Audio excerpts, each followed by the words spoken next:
Alright, what's up everybody? After a long time, this is a new episode of Source Wall, episode 11 with your boy Kojay and Parademon 44, and we have a What's special good? guest.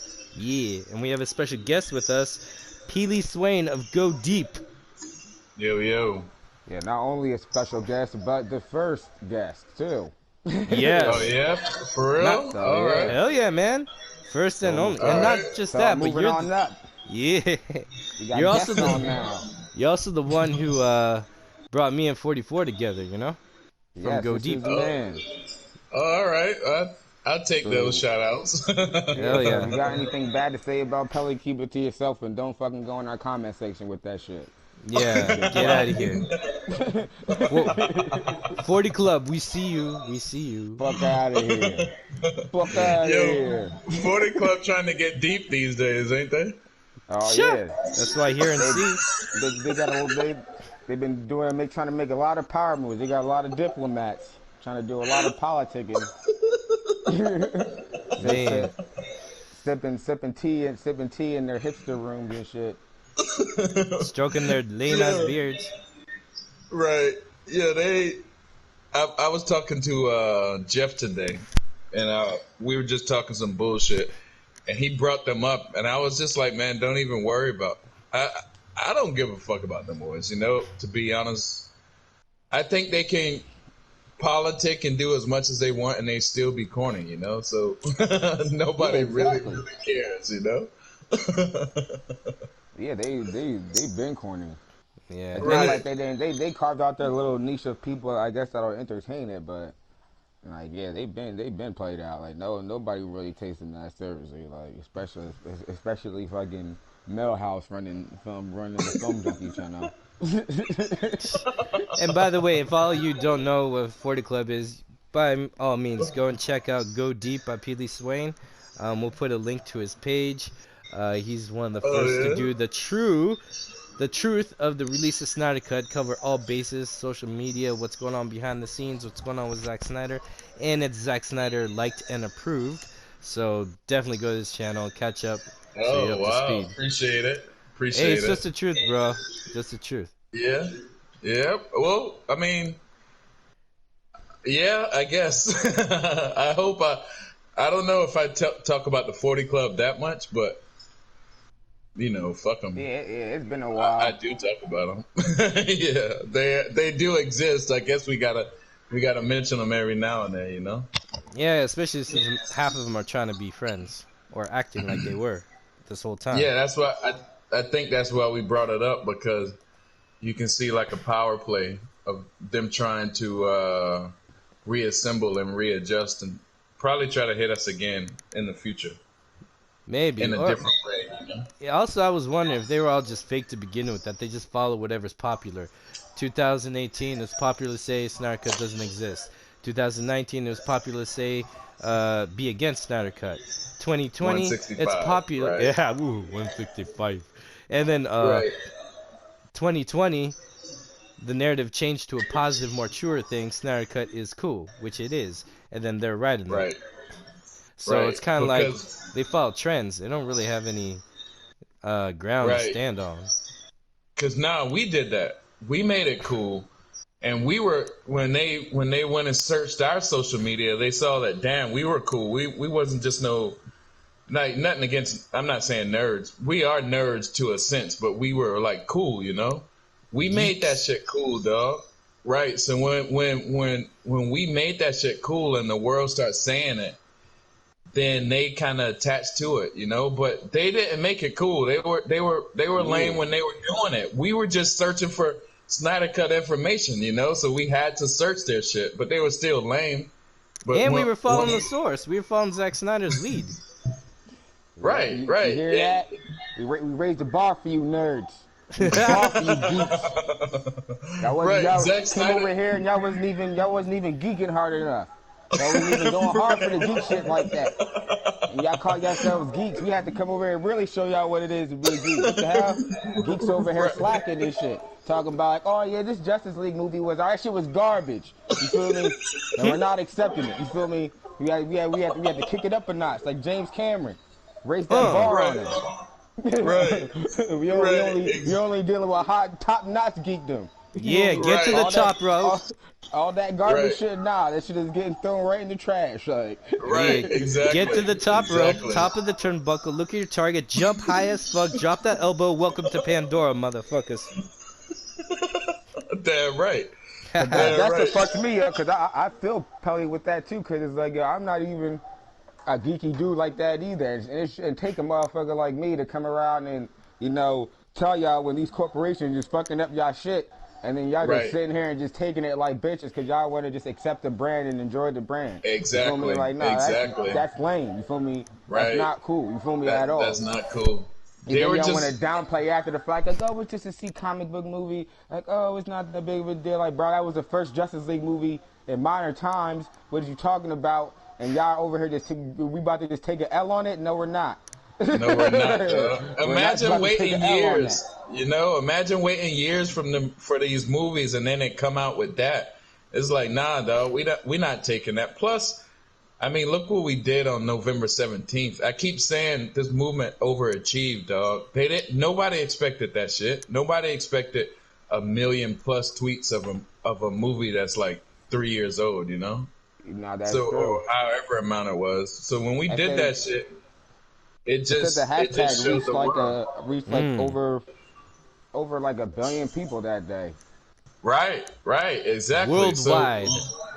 Yeah, worldwide, worldwide. dog. Worldwide. When we did that shit, and even the build up to it, DeAndre Jordan was fucking tweeting that. He's an Yeah, NBA star. because it hit 1 million tweets. Even if we count all the tweets, even the tweets that had the spelling errors, it hit 1 million Right, tweets. But then you gotta right, think all the definitely. people that seen those tweets. You feel me? And either retweeted those tweets or just saw them and then or either liked them or just saw them. Because that's how they Right, really count it. It's not really right, about how many tweets are sent out. It's about how many people literally laid. They keep track of how many times people look at certain tweets.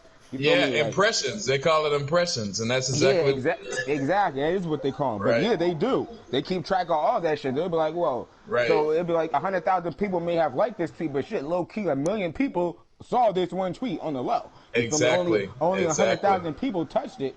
You feel me? But 1 million people saw it, and they can keep track exactly, of that. So that day, a exactly. lot of people saw that shit. At least the people who was online and with all the articles that came out with like weeks after. I think there was like 2-3 weeks worth of articles that. Like, there were Right, so we many fucking killed it. articles that I lost track. You feel me? I was like, damn. Right, right. Even the news shows had it on there the next day. Like news stations in Chicago and Detroit, all around the world, all around the country had little, pieces talking about Justice League and Zack Snyder and release the Snyder Cut and what we did and all that shit like that. But I think, oh shit, I just got killed.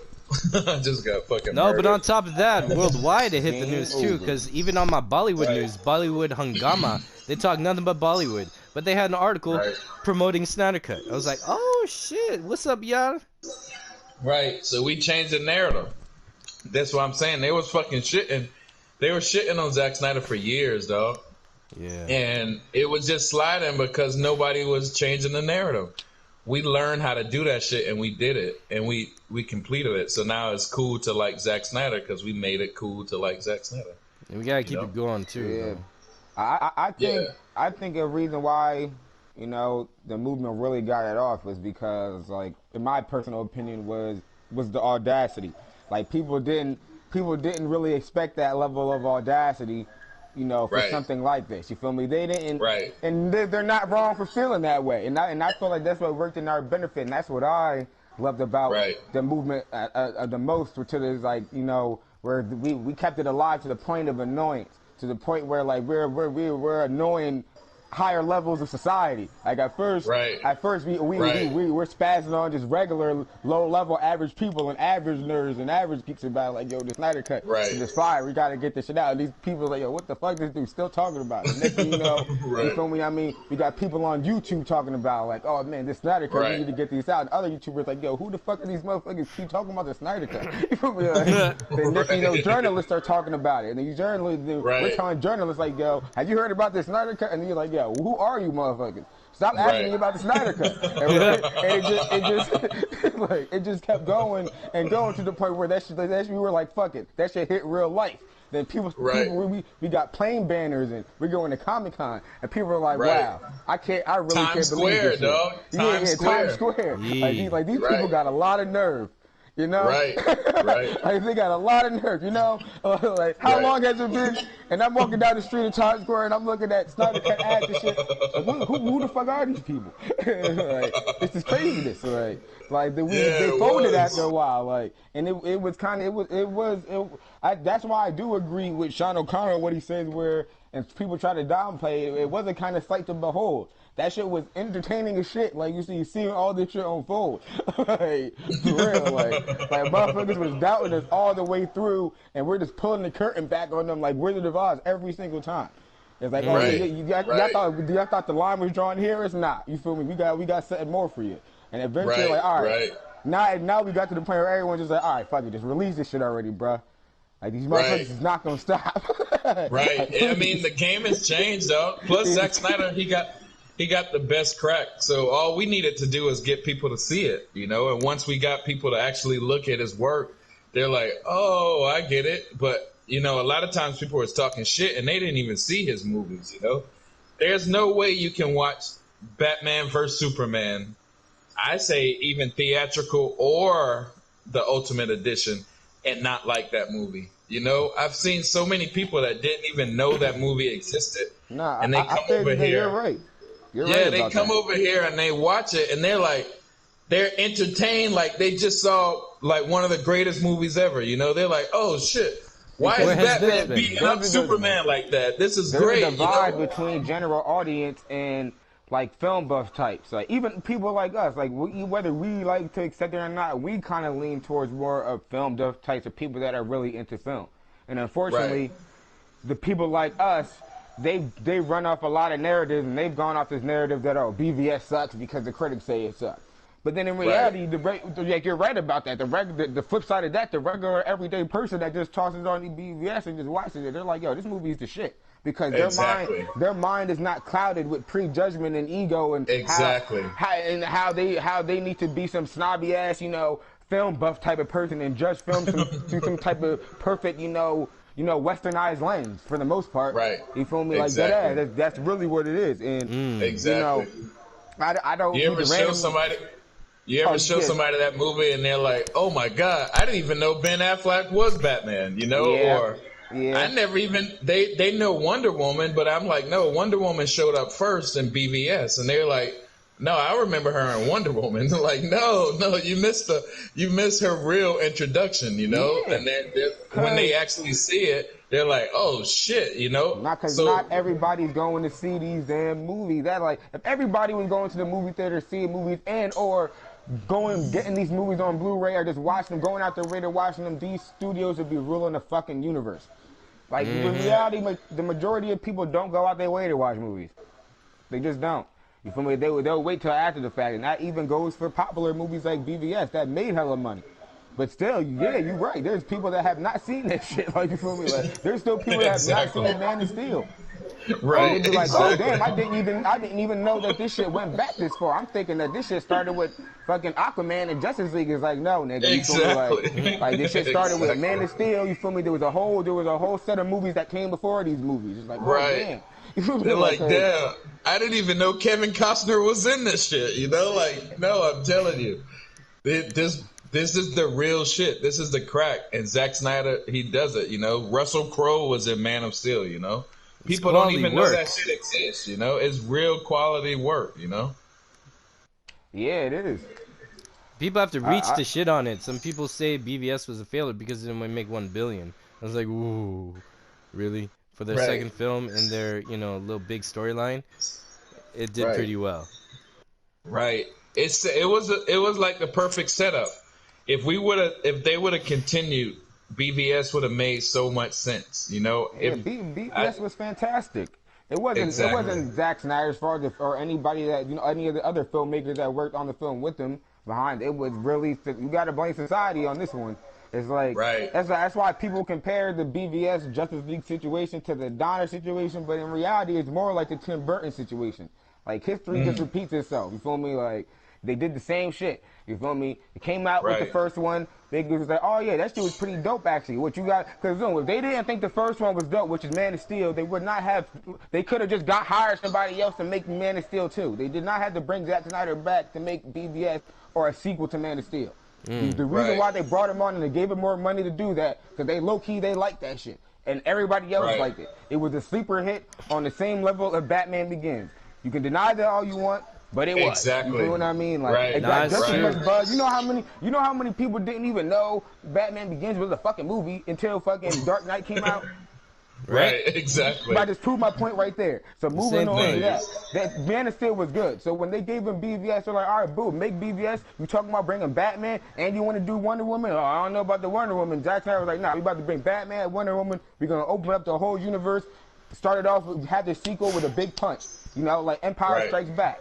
They backed it 100%. They totally did. Then just like with the Tim Burton situation, when Batman Returns came out, when the movie hit theaters, everybody started bitching and crying. Like, oh man, that shit was dark as hell. Yo, Batman was killing people. Like, yo, did you see this? Did you see that? Like, oh man, shit was mad violent. I don't understand it. The whole plot went over my head. What's going on? Y'all gotta get somebody else to make these movies. He doesn't know how to make cookie cutter, watered down comic book movies for my kids. That's what happened. And the difference is that nowadays they just had hipsters on their side. They had little liberal hipsters on their side that knew a little bit about comic books and were able to hide behind the fact for a little like, oh yeah, this isn't like the comic books that I grew up. This is not like Chris Donner. But in reality, if you go back to Batman Returns in the Tim Burton era, they did the same thing to Burton. When Batman Returns dropped, all them parents started crying, all them critics started crying, talking about, oh yeah, you feel me what I mean? This shit is too dark. It's not for kids. Then they did that to Ninja Turtles 1 too. Yeah, exactly. Then McDonald's came in and be like, yo, you low-key gave us this movie to promote with our toys and shit, and you didn't tell us that this movie was all dark and violent. And it's like, yo, the movie not even that dark or violent. It's a fucking comic book movie. It's like, oh yeah, fuck that. Y'all gotta get rid of Burton. And that's really why they got rid of Burton. It didn't even really come down to the studios or anything. It really got rid of him because of McDonald's. Because McDonald's was mad that they had all those fucking Batman toys on stock giving them to kids. And you feel me? And the parents was mad, you feel me, about Batman. And they didn't want to buy no fucking Happy Meals. So all this shit is fucked up and twisted in a lot of dumbass ways. And it goes back to the same shit now. Even how, remember, like a year ago, even a few months ago, people were bitching about how Todd Phillips said, like, oh yeah, these dudes, these people, these execs that are running DC Films and everything, all they care about is selling merchandise, and all they care about is pajamas and shit, and selling shirts and all this other shit for kids and everything. It's the same shit. They pretty much essentially did the same shit to Snyder, where it was like BVS came out and they're like, all right, you gotta water this shit down. All this shit about Greek history and mythology and all that shit, all this dark shit, all this shit with paradigms, and you gotta get all that shit out of here. Water it down. But they took it a step further. They as you saw, they're like, fuck it, we'll just get because WB tried to play it off like they have their own playbook. They've been doing this shit. Like, that's why it's like it's a pain on us, because we actually pay attention to this shit and we can see it. But then all the other stands in the shills and everything, they don't want to sit down for a second and accept this shit for what it is. And not only did they do this shit to Burton, they did this shit to Donner. They've been doing this shit. You feel me? Then they play you like you dumb, like they don't know what the fuck they're doing, and shit is like, nah, they did this shit like 4 times over with different franchises. So check this out. When it does drop, I just want to say I'm not going to give WB any respect for it. I just want to leave it on that. You feel me? Right. Snyder gets all the respect. You feel me? Like. Right. And his films aren't even dark. They're more like serious and gritty. And people mistake dark with serious and taking a ground-rooted sense of reality. It's not really dark at all. Right. People can't accept reality. That's their problem. Yeah, I like it because it's real. Tell me this though. Real. When it do y'all think, because they've done it before, like you said, it's happened like 4 times, even with Superman, it's happened before. Don't you think they know there's gonna be a crazy reaction each time? So it's like they gotta know by now that there was gonna be a release the Snyder Cut movement. You know, by now, this is like the 5th time this shit has happened. some crazy shit has happened in WB that has to do with their superhero movies, you know? Don't you think this is kind of like planned in the time and era of getting big data on people? Yes and no. Yes and no. I'm Uh, gonna go with the no for me, just to say that I think that they want. I have the feeling that they were trying to pull a fast one that we wouldn't notice. I think they were Yeah. guessing on the. I think they were banking on the stupidity and the simplicity of the audience to accept this stuff, right, and then buy those pajamas and just roll with it because they had some other crash course. Maybe make a Justice League meets Avengers and some messed up Who Framed Roger Rabbit kind of Mickey Mouse and Bugs Bunny right, type of mashup, and they just right, want to fit that narrative. I think they're trying to squeeze a dollar and sell out as hard as they could, and they just want to control the narrative. And they thought we wouldn't notice because I think they assumed the audience was stupid, and then so therefore they could right. get their penny out. I think it's a no.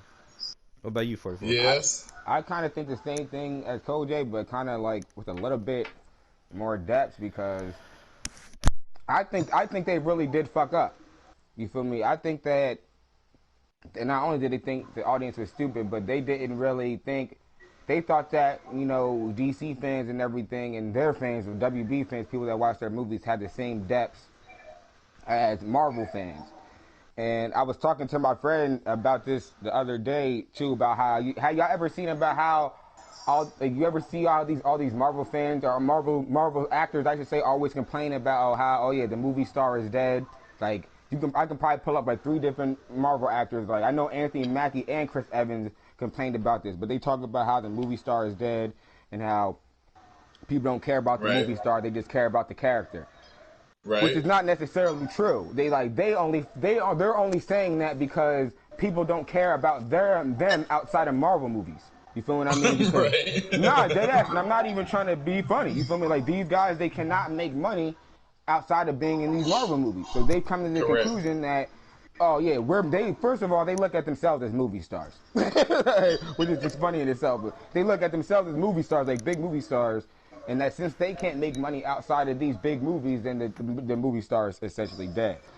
But Right, like I think DC fans will have a little bit more depth as far as what they want out of these fucking films. You feel me? As far as the acting, you feel me? The direction, you feel what I mean? right, All the right, above, you feel me? And WB right, thought they can have their cake and eat it too. You feel me? Just like how Marvel did, and it just really didn't work. Yeah, we But ain't stupid. after it didn't work, I think that's when the data mining began because when after it didn't work and they saw the reaction, which they probably didn't expect at Yeah, all. yeah. Like that's when they probably started keeping track of this and saying right, like, yeah, we got to find a way for either take advantage of this or make sure this doesn't happen again. Like even right, in Grace Randolph's recent video, she said some shit about WB not wanting another Snyder cut situation on their hands because they were scared about pushing back on Wonder Woman 84 again and all this other shit. You feel me? Like, and she could be right. You feel me? We don't know, how this shit affected, and how things internally. And we know is something's going on, if it's getting to the point where they're literally telling talent and people, involved, in the day-to-days at WB Studios or whatever film they're making, like, they're just telling motherfuckers not to just avoid talking about it. right, right. They I literally, think those days of like the big blockbuster is over, and I think the Snyder Cut was probably the last, I don't yeah. know. I I feel don't that. think Warner Brothers plan on going to do that anymore with the streaming shit and everybody at home and the new generation. I don't even know if movie theater is going to be that important anymore. So why spend $250 million on a movie when you can spend like 50 and stream it? I think movie theaters are going to stay around because, they need them for the market. But what's just gonna happen is like all the top notch, high grade movies are just gonna go in theaters, and everything else is just gonna go on streaming. Yeah, Yeah, I I think hope. they're gonna divide it like that. I hope. I like the movie theaters, I love but movie it's, theater it's experience, man. people gonna forget about them pretty soon. Yeah, we'll But see, the we'll thing see. is, it's the studios too, and all that. And now that studios like WB and Disney have all this power, like they need to start taking more chances, especially Disney. Like, you feel me? Like Disney is really what's gonna fuck up the industry in the long run, because they're just, if they keep fucking putting out all this bullshit and watering all these damn movies down, and they're cooking the books on the box office.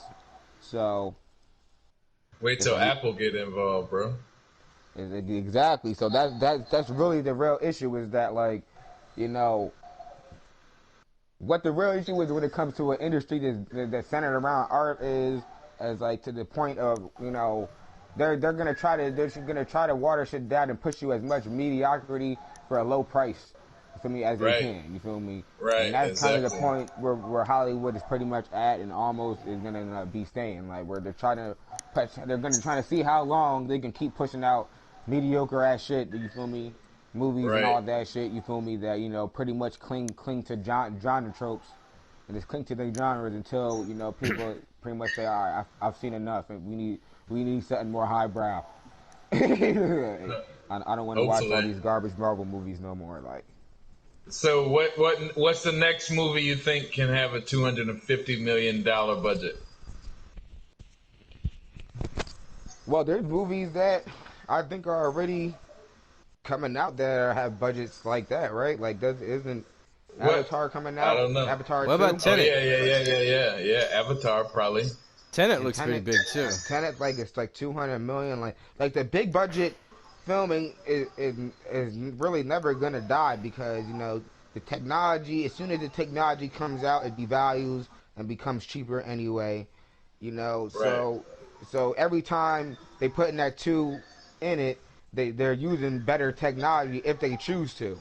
So it's never really gonna, like they're always gonna push that, because they're always gonna want to have big films that are made at the top highest grade that, you know, can be made in film. But Right. Because they Right. do I want hope to so, push the man. I top love the tier. movie. Yeah, because especially the Asian market, they love pushing the envelope too on their top tier. And also, we got that IMAX experience. What about you, Pili? What do you think? No. I hope so, man. I love the movie theaters. I go there as much as I can. It's a big part of my day. I think if society's gonna change, it's probably gonna be more at home experience, and people testing that out right now. You know. Mm, I possibly. think things like this could even benefit the theater industry, because it's like, boom, if motherfuckers still had drive-in theaters up and running, that shit could have helped out, you know, the movie industry a lot. But you feel me? They don't be trying to fucking invest in these things, you know? Right. It seemed like shit just changed, and then there's like drive-in theaters now are like skeletons. Even though they're dope as fuck, they're like you know, the dinosaur when they leave their skeleton fossils. You know, Yeah, I see what you mean. even though that Like I'm not 40 Club. 40 Club's a fossil. right. So I'm not talking shit about them. I love the drive-in. I think right now that'll be a great idea, but something Well, killed that. You yeah, know, it's just too like late now. Yeah, right, CD players. Something killed the CD. Something killed, you Yeah. know, the record. You know, and I think something about to kill the movie theater. And I think our society changing. I think we're seeing that right now. We just at an early stage, and we don't know how deep it is. You know, But even like but that, it'll adapt, I think, just like we still have ways to listen to music in the same fashion. All right, we don't have right, a right, disc man. We still got the iPod or our phone or right, whatever. And right. It'll change. we still got necessities like tradition. Some things tradition is very Right. important. Like, yo, we still got the toilet. God bless that thing, right? It's still around. And I think movie theaters would be kind of like that thing. It's like an essential. Just like, so many people could work out at home with an indoor gym or whatever. But Right, people do like going to the gym for socializing and just being inspired by other people and just, right. working out. I think human and interaction the is movie important. theater isn't going anywhere. The comic book shops are gonna go out of business and go extinct before the movie theater does. And that's a Yeah, fact. man, I can't tell you how many comics shops I've followed because they closed down. Someone else bought it. It got relocated. It's a lot, man. It's crazy. Right, right. I hope not. I love the movie theaters, man. That experience is still the best, in my opinion. Oh yeah. Do you still? And a Hey, do lot you of people guys? still go to the theater, so Mm-hmm. Do they you guys just feel? kind of try to gas it. Do It's you not. guys They're feel not that? about to die. No, they can't die. And because I would love to. I need to see the Snyder Cut, Zack Snyder's Justice League in the theater. That is an experience that has to happen. I You know what agree. And I agree. whether it's a private screening or a personal screening or they put it out, it's got to happen. So I need that theater. And I want to bring up the next question, switch it up though. But Zack Snyder usually posts with reason, and he's been posting a lot lately. What you guys think about that on Vero? Which one? He's done a lot. We could pick the last one, most recent one, which is what? The Atom and Silas Stone looking at some kind of bubble, like in the abyss or something. I'm trying to bring it up. That shit is deep, bro. I think I said something in the room today about that shit because it's kind of like actually what's really going on if you really pay attention to it, in my opinion, and from my perspective. Because, you know, like we going on with all this corona shit and all this people talking about like connection to some Chinese, you know, laboratory or whatever. So then you look at it at Star Lab in that picture. It was the black dude from Terminator that was doing also some fuck shit, you know, and it's a Chinese dude. And they're kind of probably working on something with a mother box, which, in my opinion, is what hacked the whole world's technology and destroyed the world, and what would have been the Snyder Cut of Justice League. So it kind of looks like what's going on today in one picture. Wow. You know? Yeah. I got another question. Do you think this is the actual picture, or did Zack Snyder smudge some detail on the left? You know, that big blotch that little there. Bubble? Yeah, the little bubble. Do you think it's like an after effect he did to hide? Because he did post a picture with Steppenwolf holding a mother box, but he colored over the mother box in this black box with 214 in it. You know? Right. And we know mother box is the source of power. 214 is runtime for the director's cut of Justice League, Zack Snyder's Justice League, aka the Snyder Cut. So I'm wondering, what do you guys think of the possibility of him smudging this out just to not give away some details so soon? That could be. I think, like, you know how when the mother box, when you see it opens up, it looks like it's building on top of itself, like it's kind of building inside of itself, like going. It's like a Rubik's Cube. Yeah, and it's kind of building itself, but when it's doing that, it's kind of absorbing itself and remaking itself. But I think that was like a still shot of the mother box changing shape, you know, and when it does that, it kind of looks like I don't know, a donut or something, like it's absorbing on itself, you know? Yeah. I don't know. I'm not technical like y'all guys, so I just looked at it. I was like, "Oh, all right, that was cool." I thought more about the Chinese shit. I thought it was just maybe something in the shot that was just, you know, in the way. I don't know. It didn't. Maybe he could have been using it to block something, but it kind of just looked like maybe the shot was moving. It's like a moving shot, right? So maybe it would move more to the right to reveal, you know, what was was being shown and everything, or what's in the chamber. Right. Could be. I mean, what else would they be working on? They'll be working on the mother box. That's what they did. Exactly. You guys are right though. That's kind of look a little odd because it is like what is it is like what is that in the way, like. And I'm zooming in on the picture of Ryan Choi and Silas Stone, and they don't seem shocked or whatever. They're just looking at it like they've seen it before. And we know Silas has used the mother box, and he put it on his son to create Cyborg, to give him life, you know, so he doesn't die. Right. So they're familiar with it tripping out and doing crazy stuff. So it looks like they've seen something before because they're not in shock. They're actually going, interesting. So yeah, they've definitely been working on it for a while. Right.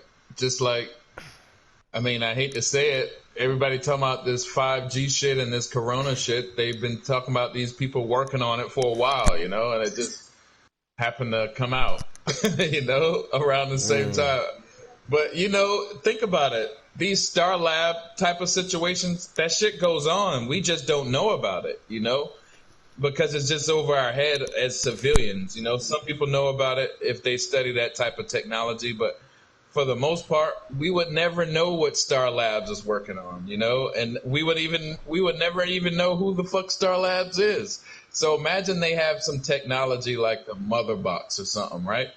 They don't know what it is, but they've been trying to turn it on, and they maybe have seen it turn on or whatever, but they actually don't know what it's capable of. So when they turn it on and it fucking hacks the whole world and gives the world symptoms of a virus, coronavirus, all of a sudden, now it's like, oh shit, Star Labs let loose death upon the world. But no, they didn't let loose. They just been fucking around with it for the past 10 years and we didn't know about it.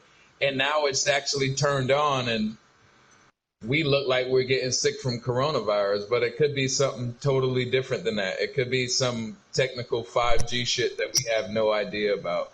And Or it could both. be some, yeah, or both. Or it could be something that's like it triggered the virus. Right, it could have done that. I mean, these people are working on shit. Yo, when I used to sell cars, we used to have to take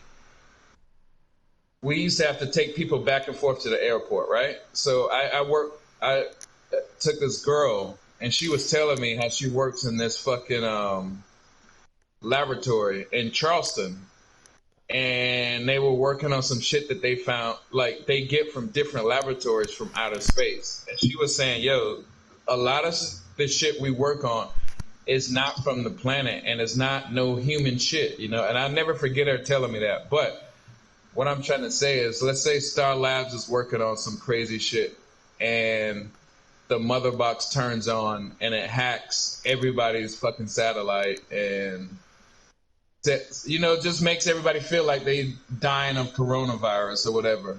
But that can be done, but we would never even know really what's going on because we never even knew Star Labs exists. So when it's coming out these days that, you know, world governments was working with the Chinese government to do all this 5G shit that has these coronavirus symptoms in it, for Zack Snyder to share a picture like that, that's like he's in tune with actually really what's going on today, you know, on really what's going on Earth today, you know. And I think that's why I like Zack Snyder, because you can tell he really pays attention, you know.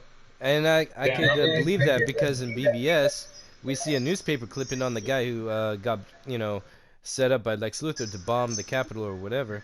He had a newspaper clipping on top right corner that said a super germ, a threat to society, which they copy pasted for Justice League in that little newspaper article, whatever. Right. But which that Bill was Zack Gates Snyder. which Bill Gates has been talking about since like 2015. But also look at Zack Snyder on this shit. Remember on BVS when the Russian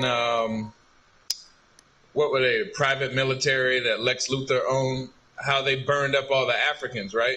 But because KG Beast was the dude who was going to kill Martha. Right. In the news, we'll get it as, well, in the news, they got it as Superman burned everybody alive, right? But in real life, we'll get it as some dude named Coney or some shit like that burned everybody alive. You know, we'll get the news so fucking wrong when it was actually a Russian fucking private military from a corporation based in America who triggered everybody and burned African niggas alive. You know, that's just used. When Zack Snyder says shit like that, we gotta really, really look at it, because he's actually saying some wild type shit. We just see it. We see it different. And I guess some people really just want to see comic booky type shit, but that's just not who Zack Snyder is. So I think he puts like wow factor in as plain as possible. And I think he puts it in such plain sight, we actually missed what he actually just said, you know? Yeah, and he knows a lot about government and military, because dude lives in Pasadena. You know what Pasadena is known for, right? Hell yeah, I put out a podcast about that. Yeah. So a lot of people who work in the government retire and live happily afterwards in Pasadena. Right. My uncle, is one of them. He's one of the guys in the early '90s. He redesigned the one in the new B-52 bombers, and he couldn't tell his family what he was doing. He just said, "Oh, I'm Right. just doing some secret work." Only until the project was done and he got relocated, he was able to tell us afterwards what he was doing. And we're like, "Oh shit!" And when we saw Rose Parade, they always fly a B-52 bomber over it, right? And Right. he said, "Hey, I designed that. I made that." I was like, "Oh dang, Uncle Joe! All right, cool." But Right, it's that right. serious, and he lives in Pasadena, and so, Right. and Zach has always been aware of all this military and government history and all this, just how things work. Of course, you would Right. hear a thing or two and know a couple things. Even at SnyderCon, when we were watching after we watched Watchmen, he told us a little story about like in the beginning when you see the first man on the moon and Dr. Manhattan is holding the camera, and then Right. we hear him say, "Congratulations, Mr. Gorky."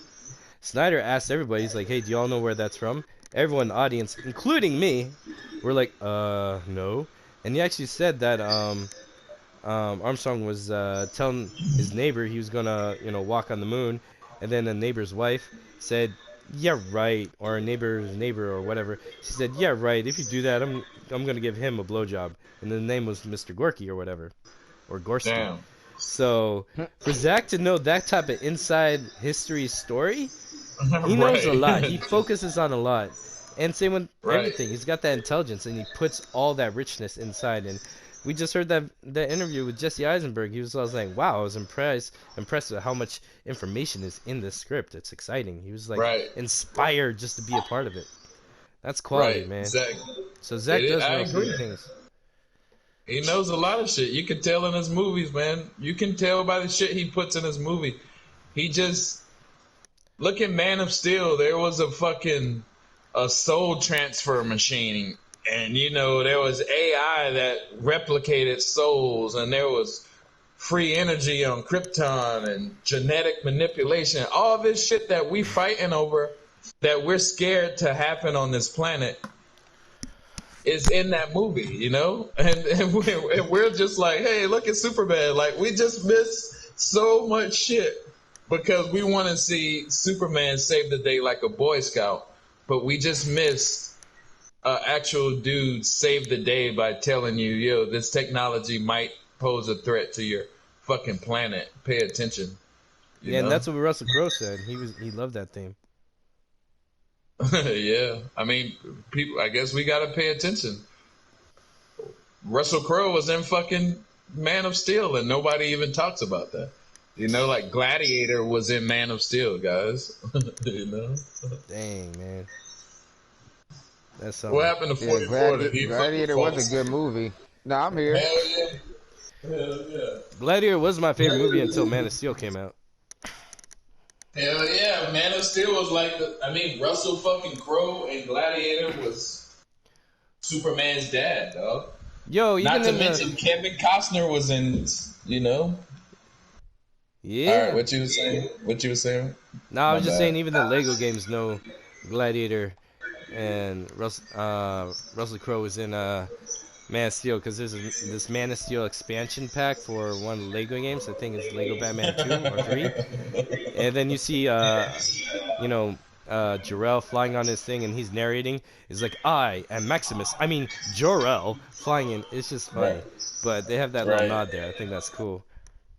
Said that Man, was that's a Lego game. Yeah. look Wow. how dope Man of Steel was, man. Look at Zod. Look at Michael Shannon. Look at Feora, a fucking alien landing, all that shit, dog.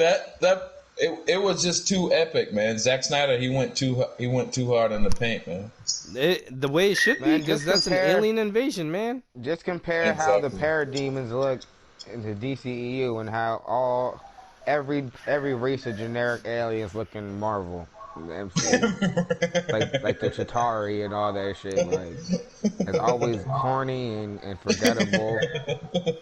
Like, Right. and just shitty. You feel me? Like, You know what's funny though? Remember how Marvel just changed their whole shit to copy Zack Snyder, like around what was it, Civil War or It was something Civil like War. that? Right. Remember how Marvel used to look? Remember that airport scene where they were fighting in the airport and that shit looked so fucking corny? That shit looked like Yeah, it's like, why you are they know, fighting in the cosplay airport at people fighting daytime? in the yeah, and then they changed it though. What When Zack airport were they Snyder, at? I Like don't what? know. Remember? It's like coronavirus picked out. No one was working at that airport. What happened? What Right. airport is like Exactly. That's that what that's made it not so during stupid. coronavirus? Right. Look how corny it looked. But then they changed, and then look how when Thanos showed up, and you know the final battle scene looked just like the history lesson on Justice League Snyder Cut. Look what Yeah. it should have been. You know, when they started trying to copy Zack Snyder, it became so obvious that because Disney was involved, so Disney has a lot of control over those blue checks, those articles. You know what I mean? Those you know, different shit online. Disney has control of that. So of course, if Disney wanted to shit on their competition and steal their fucking work, maybe that's probably what happened, you know, because Disney started talking, Marvel started talking about time travel too at the end of that. I'm pretty sure, right? Yeah, I think so. Yeah, I think so. Endgame was pretty much all about time travel, and it really made no sense. Yeah. Yeah, it made no sense. So I didn't see it, so you guys gotta tell me about it. Yeah, no, they was trying to do like multiple universe and time travel, and then they started talking about you know quantum physics. But basically, they were just doing all of Zack Snyder shit first, you know, trying to do his I guess his five Well, part to be series. honest, like I don't even think that Zack Snyder was gonna do that shit all convoluted the way they did it. The way they did it made no sense at all. It was really shoddily thrown together. Like it was just like that one movie created so many plot holes for them. Like I don't even know what they were gonna do. I think what Zack Snyder was gonna do was gonna be way more streamlined and simplified and make a lot more sense. Like it wasn't gonna be dealing with having to collect multiple different stones from different points in time and different timelines. Like like cause they pretty much only have to go back in time in the Snyderverse. There would probably be an event, something go bad. They probably have to go back in time, like just like in BVS or Flash went back in time to warn Bruce, and then hopefully through that, you know, it can change things in the future. Where in Endgame they were just traveling all through time, doing all this fuck shit. It just made no literal sense. Like it made no sense. Like so I do have way more hope that what Zack Snyder was gonna do was gonna make sense because I don't like using Endgame as an example of what was gonna be the finale for the Snyderverse, which would probably be Justice League 3. I think I would like to think it would probably be way better than what Endgame was. Hell yeah, I agree. I agree. I think that shit would have been epic as fuck, bro. It was gonna be. Cause I Yeah, think that shit so was gonna be epic as fuck. Endgame, even though I'm really not a Marvel fan or big on Marvel like that anyway, Endgame was very disappointing. It was not that great of a movie at all. Even Yeah. in superhero movie standards, like even if you just want to go based off those standards, because people would love to do that, it was still not that great at all. It was terrible. It didn't make no damn. So it's kind of sad because it's like like I would love to see Zack Snyder execute these ideas, not half-ass shoddy filmmaking. hmm, Right. films I made by a So agree, committee. man. Damn. That Dang. shit sucks when you think about it, dog. It sucks. Like, yo, like, all right, think about Justice League. I mean, if the Snyder Cut comes out, it's probably going to leave on a cliffhanger because we'll probably see more of the nightmare sequence. Like, I think one of the movies were going to be like a whole nightmare sequence. Like, it was going to be like, what's that movie with Mad Max? I think he was going to make a Oh yeah, Mad yeah, Max yeah. movie.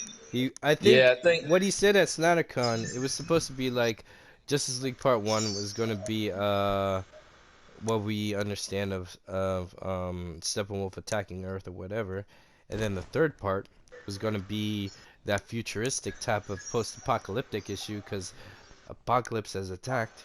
So it would come to a point where Cyborg's like, all right, we got to send Flash in the back in the past to fix something because what got Superman to go to Darkseid's side was that they killed Lois, and I don't know if that was going to happen in part one or part two, but Batman was supposed to protect Lois in the Batcave, but Darkseid boom tubes in there and kills Lois, and then that's what sends Superman over the edge. So in the third one, some place in the third one there in the future, uh, Batman is working with Cyborg, who found a way to time travel back in time, but they had a window to do it only on two specific parts, because you had to take in the effect that the planet is at a certain axis or rotation around the Earth. So you have to Right. go at the same time that the planet Earth was in the same spot. Otherwise, if you go back in time, you might end up in the vacuum of space because you end up in that moment of space in the galaxy, not just, you don't time travel around the Earth freely. That was Right. his theory. Right. So they had only two windows, and then Cyborg says, "All right, we got these two windows." And Batman's like, "All right, which one should we send Flash to?" And Cyborg says, "Choice A." And then Batman says, "Then let's go to choice B." And he's like, "Wait, what the heck? I just told you to put choice A." He said, "In my past, I remember Flash showing up in my Batcave, and he said I'm too soon, so obviously we screwed up. So send him to point B." So Flash goes to point Right. B, and then we're back at that epic climactic moment where they could do a battle and prevent Lois from being killed. And then after that, the world is open for other directors to do other films after that. But we got that whole story and adventure and arc right there.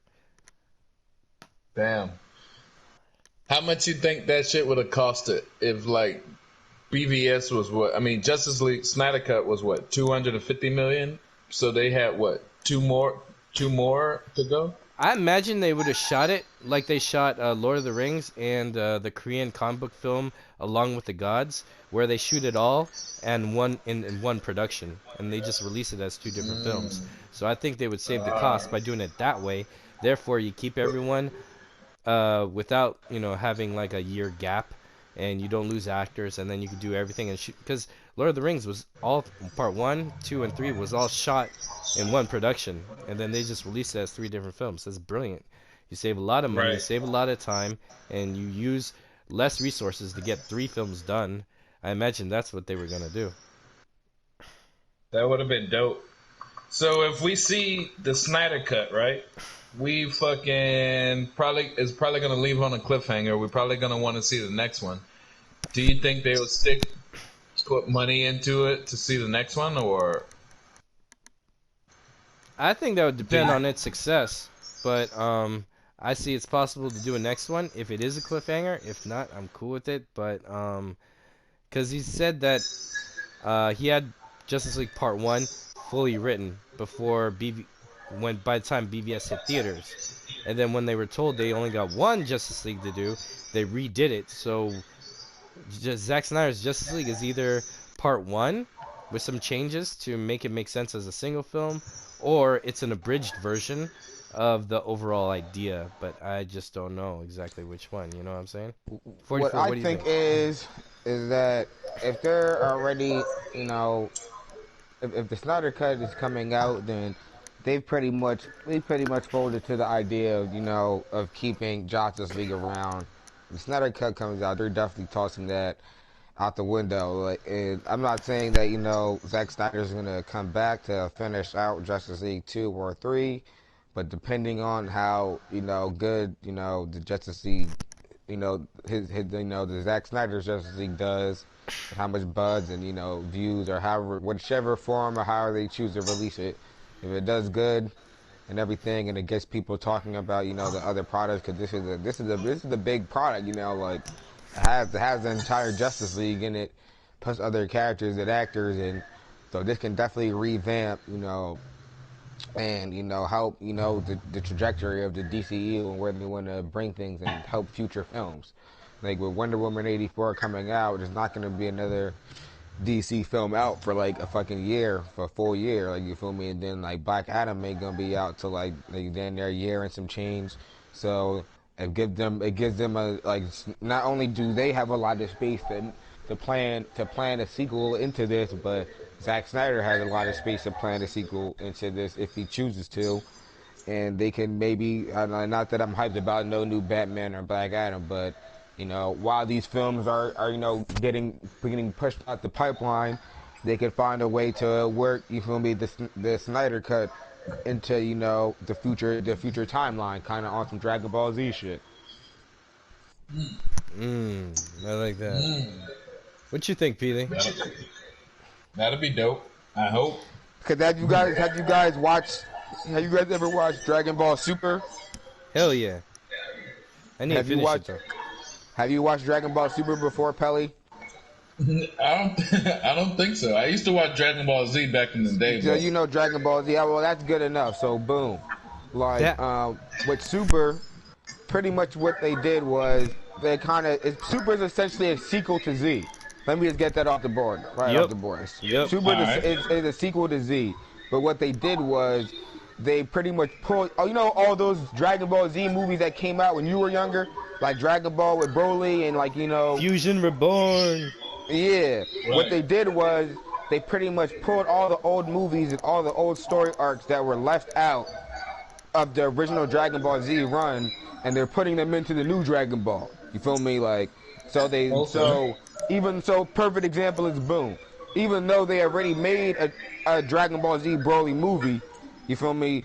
They pretty much made a new one, a totally new revamped one that fits perfectly into the canon. You know what I'm saying? Yeah. So they can do something along those lines, whereas because the Snyder cut can't be changed for what it is right now, but a sequel that connects, the Snyder cut and maybe the other films that came after into like one big pie, they can do that. So they can have their own quasi Super Broly movie that ties together the Snyder cut and the current DC movies right now if they want to, if they're smart.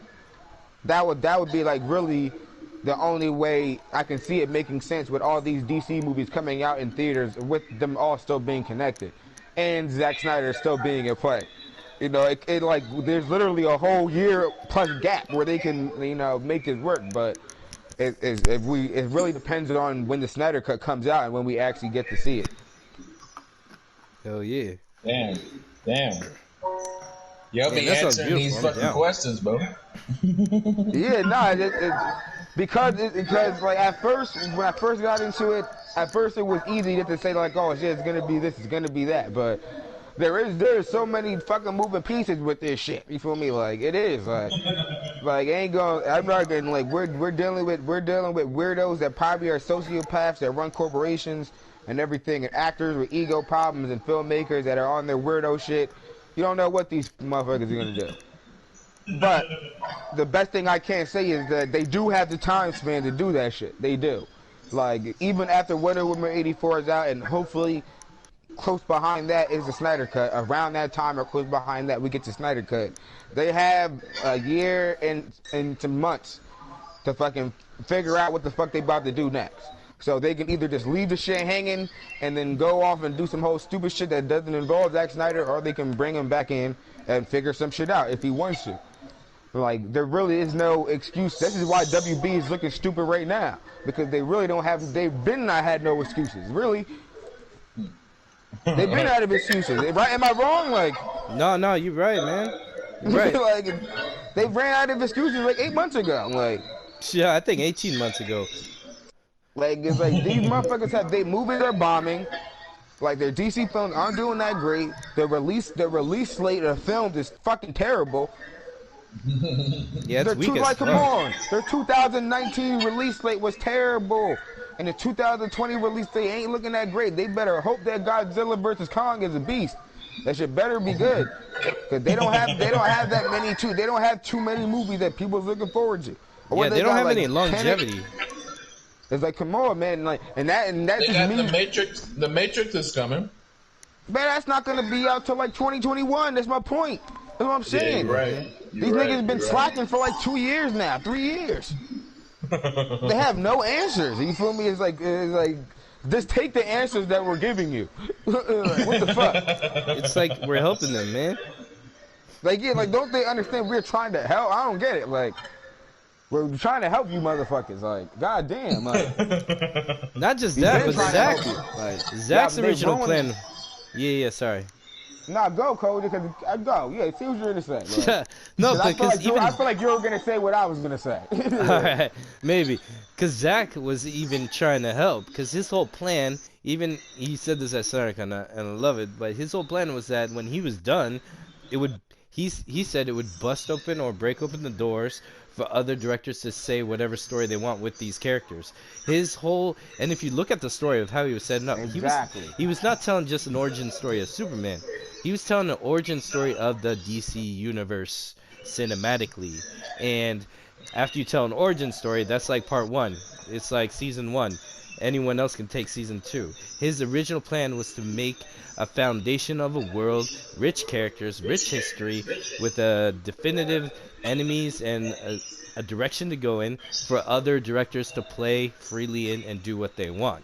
So even he is trying to help. His original plan was to help. These people got too impatient, too greedy, and they just want to copy someone else's homework because they're a bunch of bitches. Spineless. Preach. Yeah, he's right.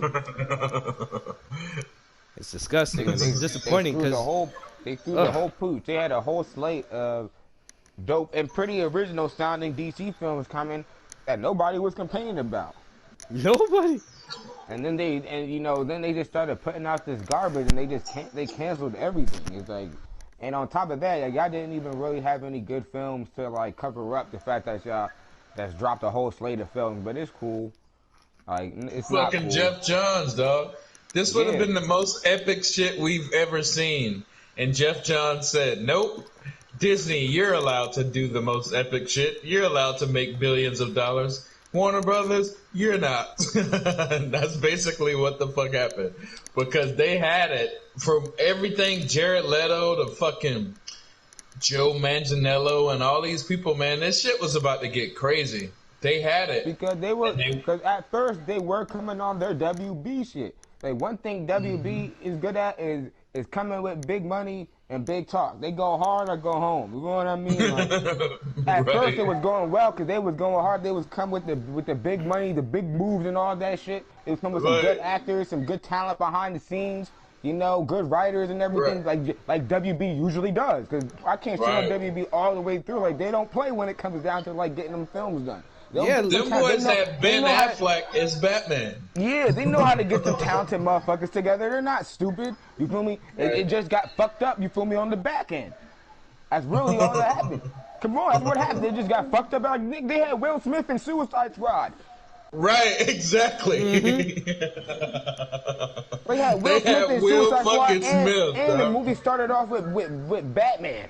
Ben Affleck Batman. You're not telling me these motherfuckers wasn't taking big swings? They were taking some big swings. They were just fucking the shit up. Like Jeff Johns and them. Right. It was really Jeff Johns and them. It was really Jeff Johns and them, dog. Mm-hmm. That's perfect that you say it like that. Because they did, dog. They had fucking Will Smith in Suicide Squad, bro. They had, they took out scenes with Batman versus Joker.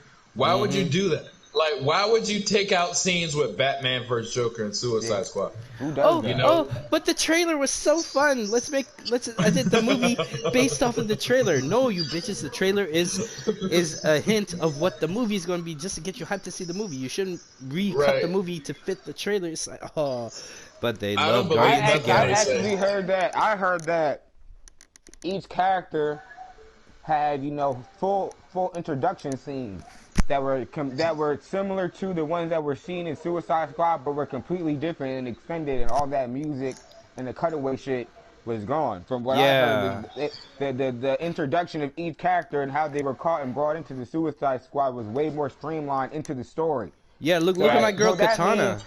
Exactly. So that means at some point they did catch them motherfuckers one by one. They did. You feel me? Like, it was on some more gritty shit where they caught each person one by one, including Harley and Killer Croc, because they do show those parts in the movie. Yeah, but even like I'm trying to tell you, watch Suicide Squad again and watch and feel how many times it just cuts off. Like, you're watching the scene, you just feel like the scene just cuts off as if there was more to be seen there. Like, even the part where they go to get Killer Croc, they just attack him in the sewer for like 5 seconds and then it just ends. And it's like, Nah. You can yeah, totally there was imagine niggas. that they were hunting for him, looking for him. He's scouting him. He's taking out one by one. Even I wanted to interject Yeah, there, but even my girl Katana, when she goes up against someone in her story, she's all emotionally enraged and about to cut him, and then she does. Imagine that she had like a little story there too, where she's Right. integrating this yakuza, and then she's cutting people up, and then she's chasing after a guy, gets him, and then has a, like there's a story and a moment right there because we're looking for these characters to Right. I shine. felt like with Katana that there was supposed to be a setup involving her sword and how it Right. absorbs souls, and they never Right. That's a they key probably cut. point. Yeah, they probably. I'm Right. trying to tell you, I watch mad movies, man. I can pick this shit up, and they probably Right. just I cut that shit agree. out at the end. And that was because that was a key point that they brought up in the beginning of the movie, and then they never brought it up again. As if that was supposed to come back at some point towards the end, and then it's like boom, like she just brings up like, oh yeah, just so you know, my sword absorbs souls, and then it never brings it. Like they never go back to that. They never use it. It never pops up again. Like you feel me? So See, that it's kind sword of could have weird been in the that thing to sense. take out Enchantress, you know? Exactly. Like, how you gonna bring up a sword that killed, that absorbs soul, that's that cool, and then you never show it in, like, we see it in action, but we don't really ever see it absorb a damn soul, like, from what I've seen in the movie. So it was like, There was a second in like, the trailer where it was like glowing and absorbing something, but you never saw that in the film. yeah, it's like, there's something Damn. funny going on here. Exactly. I'm trying to, like, like, that's a key part of her character, and for them not just them to just bring it up and then just not go back to it, they took a lot of shit out of there. They did. Right. Like Jared I Leto even said, like he felt. had like 50 minutes of footage Oh, that was cut out. that sounds Who Was what said beautiful. that? was what he said. Who said that? Jared Leto said he had like 50 Oh yeah. minutes of footage that was Yeah. taken out of the Yeah. film. That's crazy. It's crazy. And you know, I even felt like I would be more scared of the Suicide Squad Harley Quinn than the Birds of Prey version of Harley Quinn. You know, Yeah, I but agree. remember when like she was in the jail cell and the boys used to come up and creep up on her.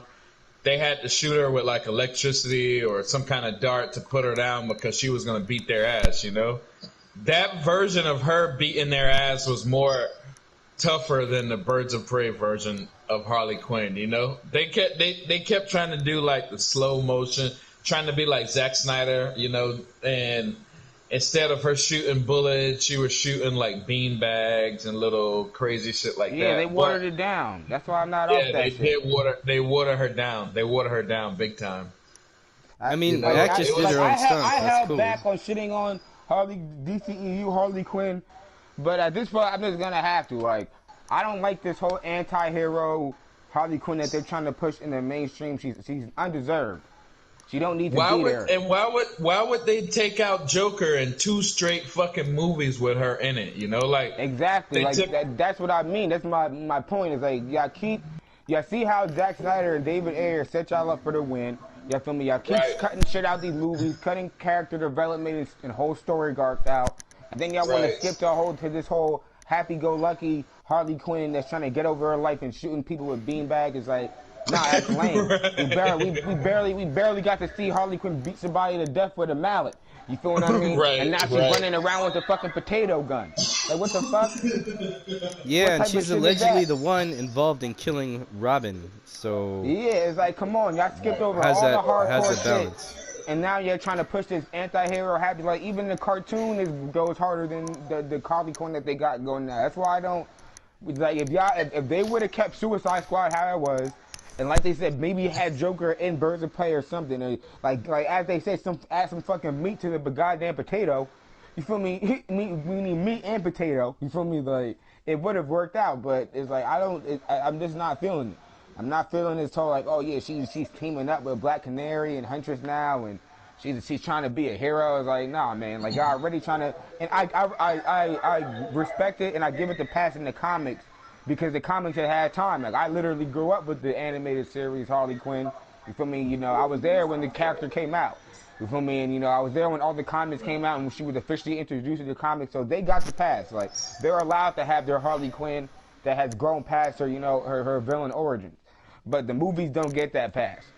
They just don't, you know, and then they still won't. I don't care how many fucking good guy Harley Quinn movies they make. That shit is lame to me. Like, I want to see Harley Quinn beat someone to death with a mallet. You feel me? In like 3 movies. I wanted to see her get bitch slapped by Joker. You feel what I mean? I want to see her break into Bruce Wayne's house and try to kill him and get beat up over there.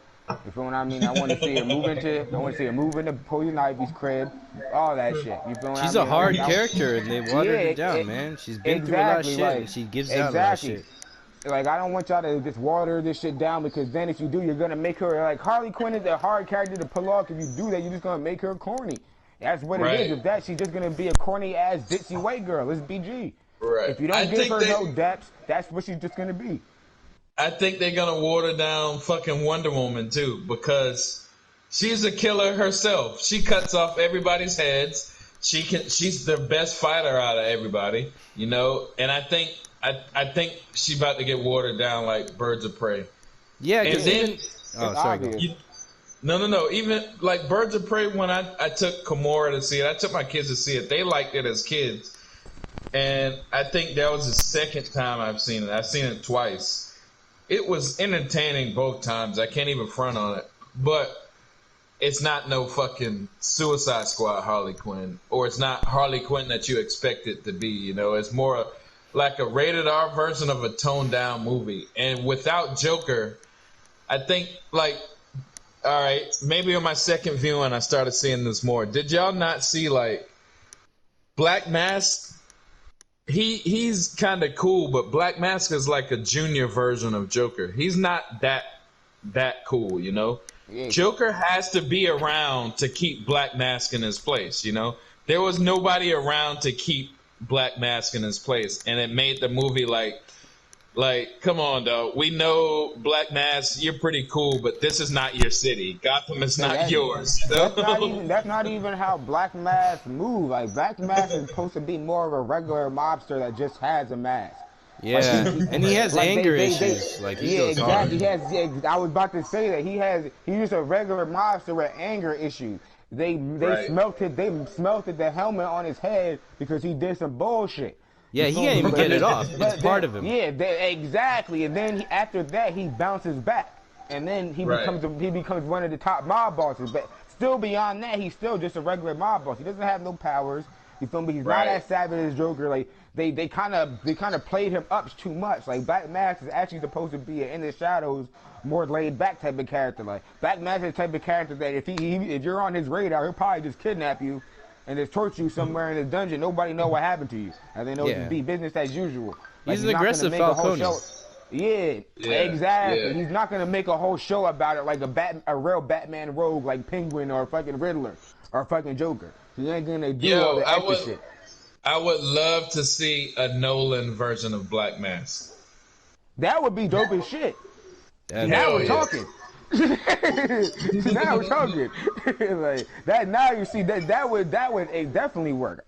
That would be perfect. Yeah. Like, but they always do that with, you know, Batman movies and Batman related characters. There always got to be a villain that's like the Joker. They're always even when it's not the Joker, he got to be like the Joker, you know, like. Right, but I think that's where they fucked up. They left the Joker out because he kept saying, like, Black Mask kept acting like this is his city, you know. And then when you look at it, like, no, you're not strong as Batman. You're not strong as Joker. Robin probably will fuck you up every now and then, you know, like, this is not your city, dog. What are you talking about? Did he torture anybody in the Birds of Prey? Did he torture like Harley Quinn or like Black Canary? He tortured a few people, but he had do you want me to tell you you're not gonna see it or what? Yeah, I don't care. I just want to know if I really specifically want to know if he tortured any of the main characters. That's what I want to know. Like, real torture. Not many of the main characters, but he had he had his man cutting off people's faces, and the Huntress, he killed her whole family in front of her, which could have been way it could have been way doper than what it really was. But like, you remember this one scene on Kill Bill, when they had Lucy Liu and they killed her family and it was in like animation. Mm-hmm. It was a stronger scene. That animation was stronger than Huntress family getting murdered in this movie Birds of Prey. You know, it was like murder, but it wasn't rated R murder. It was just like kitty jokey murder, you know? Ew. Wow. Kitty jokey murder. It wasn't like Suicide Squad. Like, think about when Joker walked up in that room with the doctor, and the doctor was behind the bulletproof glass, right? And he had a picture of his wife. You know, I mean, he had a video call of his wife with a knife on her neck, basically. Mm-hmm. So it was scenes like that, but they would just cut it, you know, or they would show Black Mask cutting off somebody's face, but it looked so CGI, it really wasn't scary. It was just like, ha ha ha, that was funny, you know, or I don't know. It was the most kiddie rated R movie you're ever gonna see, but the kids liked it. You know, they're weird. They even like the clown, but it was just a kiddie rated R movie. It was a real kiddie fucking movie, and it wasn't. It was like they watered it down. So what it makes me think is I'm scared now because I think they're gonna water Wonder Woman down. And if you look at her entrance, and BVS, her entrance in Batman vs Superman, it was so unwatered downable. She looked like a beauty queen, you know what I mean? But she was actually destroying Doomsday, you know? She's a fucking all warrior. her promotional material for Wonder Woman 84, she looks like she's modeling in all of them. She don't even look like she's not even coming with that same Wonder Woman energy. Right. Not, even in the trailer, her dance, her fight moves are totally different. Like she's doing like dance moves now. I'm nervous about that, though. There's one part in the trailer where like she literally does a ballerina kick. Yeah. I mean, like she does a punch backwards and it does a ballet. I'm like, what the fuck is that? Like, and I was a dancer, man. I could attest to that. She does a flat back turn back and she kicks forward with a pointed toe. When you kick people with a pointed toe, that doesn't work. You know, you want to hit soft targets with that, and that's rare. You hit people with your heel, man, when you do a front kick. That was just like weak as fuck. Because it's comic violence. Like these movies and like that type like that, they just like, well, she has superpowers, so it doesn't even matter how she throws the punch or how she lands the kick. You feel me? She's like, I will beat you with my toe. She can fart on them and they're gonna go flying through the fucking window. So it don't even matter. But she's so much more deeper than that. This is a fucking god on earth, you know. They rarely get seen. They rarely show up. You know, they're a rare few people know them. You know what I mean? And I think this movie is gonna make it so fucking jokey that. How Zack Snyder introduced have y'all seen Maxwell Lord? If the trailers are correct from what they say by the end of the movie, spoilers for anybody who cares, you got like 5 seconds, but like, 1, 2, 3, 4, 5. That nobody dies. Like Maxwell Lord just loses his powers and just goes back to his son, goes back to his family, and then Cheetah loses her powers, and then that's it, and that's the end of the movie. And then the dude changes back from Trevor to a regular dude, and then Wonder Woman just goes back to her life. Like, so it's not this movie's not gonna move anything forward in the DC. But just like Birds of Prey, it's not gonna move anything forward. Like, it's like so if this shit fails, what do we do? I don't think it's gonna fail. But like, I do agree with a lot of people or some people who say that. I think it may not even make $1 billion. I don't even think, and that's not because of coronavirus. I don't think it ever was gonna make $1 billion. I think it might round out for where it was before. Maybe make like the BVS money. But, nah, they were so set up. They were fucked up so bad. I can't believe this shit, dog. But that's not Gal Gadot's fault or the Wonder Woman character's fault. That's on WB. Like. Yeah, no. I don't mean Wonder Woman. I'm just saying with all of their movies, their slate was so set up for greatness, and what they got was failure. I can't believe it was like you ever seen like it was like the Dream Team lost in the first round. Not even in the finals. We didn't even make it to Justice League Part 2. We made it to the first round with the Dream Team, and they lost and had to go home. And we're like, Yo, what the fuck just happened? How did we not get this amazing slate of movies? And why are we talking about Birds of Prey or I'm scared Wonder Woman is gonna be taken down or toned down or whatever. We're Yeah. How did we get here, dog? How did this happen, dog? Toby Because Emmerich. Cause God it be, damn, cause it be, Toby. G, like Wonder Woman, and that's the fear is validated. Cause Wonder Woman, the first one wasn't even that hype anyway. Like it was a good movie and all, but that's what I'm saying. That third act drug it down because this is Wonder Woman. You know, she's a warrior with sword, and you talking about Greek gods and battling, and you talking about she got to go up against Ares and shit. And y'all barely fought. And to be totally honest, like I fucking hate movies like that. Like I hate fucking movies that do that. Like I hate movies that fucking gas up the final battle, gas up the third act to no fucking end, and then when it gets there, that shit is some late shit. Like I hate that Right, shit. To like it's like the most right, annoying thing to me. And like Wonder Woman, Wonder Woman did that. They did. You feel me? Like that third act, like, I felt like it was some late shit, and they could have had a lot more, sword swinging and a lot more nose punching. Hmm. You feel me? They could have had a lot more acrobatic and metahuman ability. Like they was just throwing shit at each other for like 2 minutes. Like and so, right. is that the type of energy they're gonna come with the next Wonder Woman? I don't really have that much faith. Yeah. Yo, Man, have you seen Wonder Woman Bloodlines? Actually, no. yeah, I have seen that. All right, that animated movie. At first, I was a little worried because the comedy felt very forced and very kind of flat. And the story was all right. But there's that point when they resurrected Medusa, and then the villains were thinking Medusa's going to, Yeah.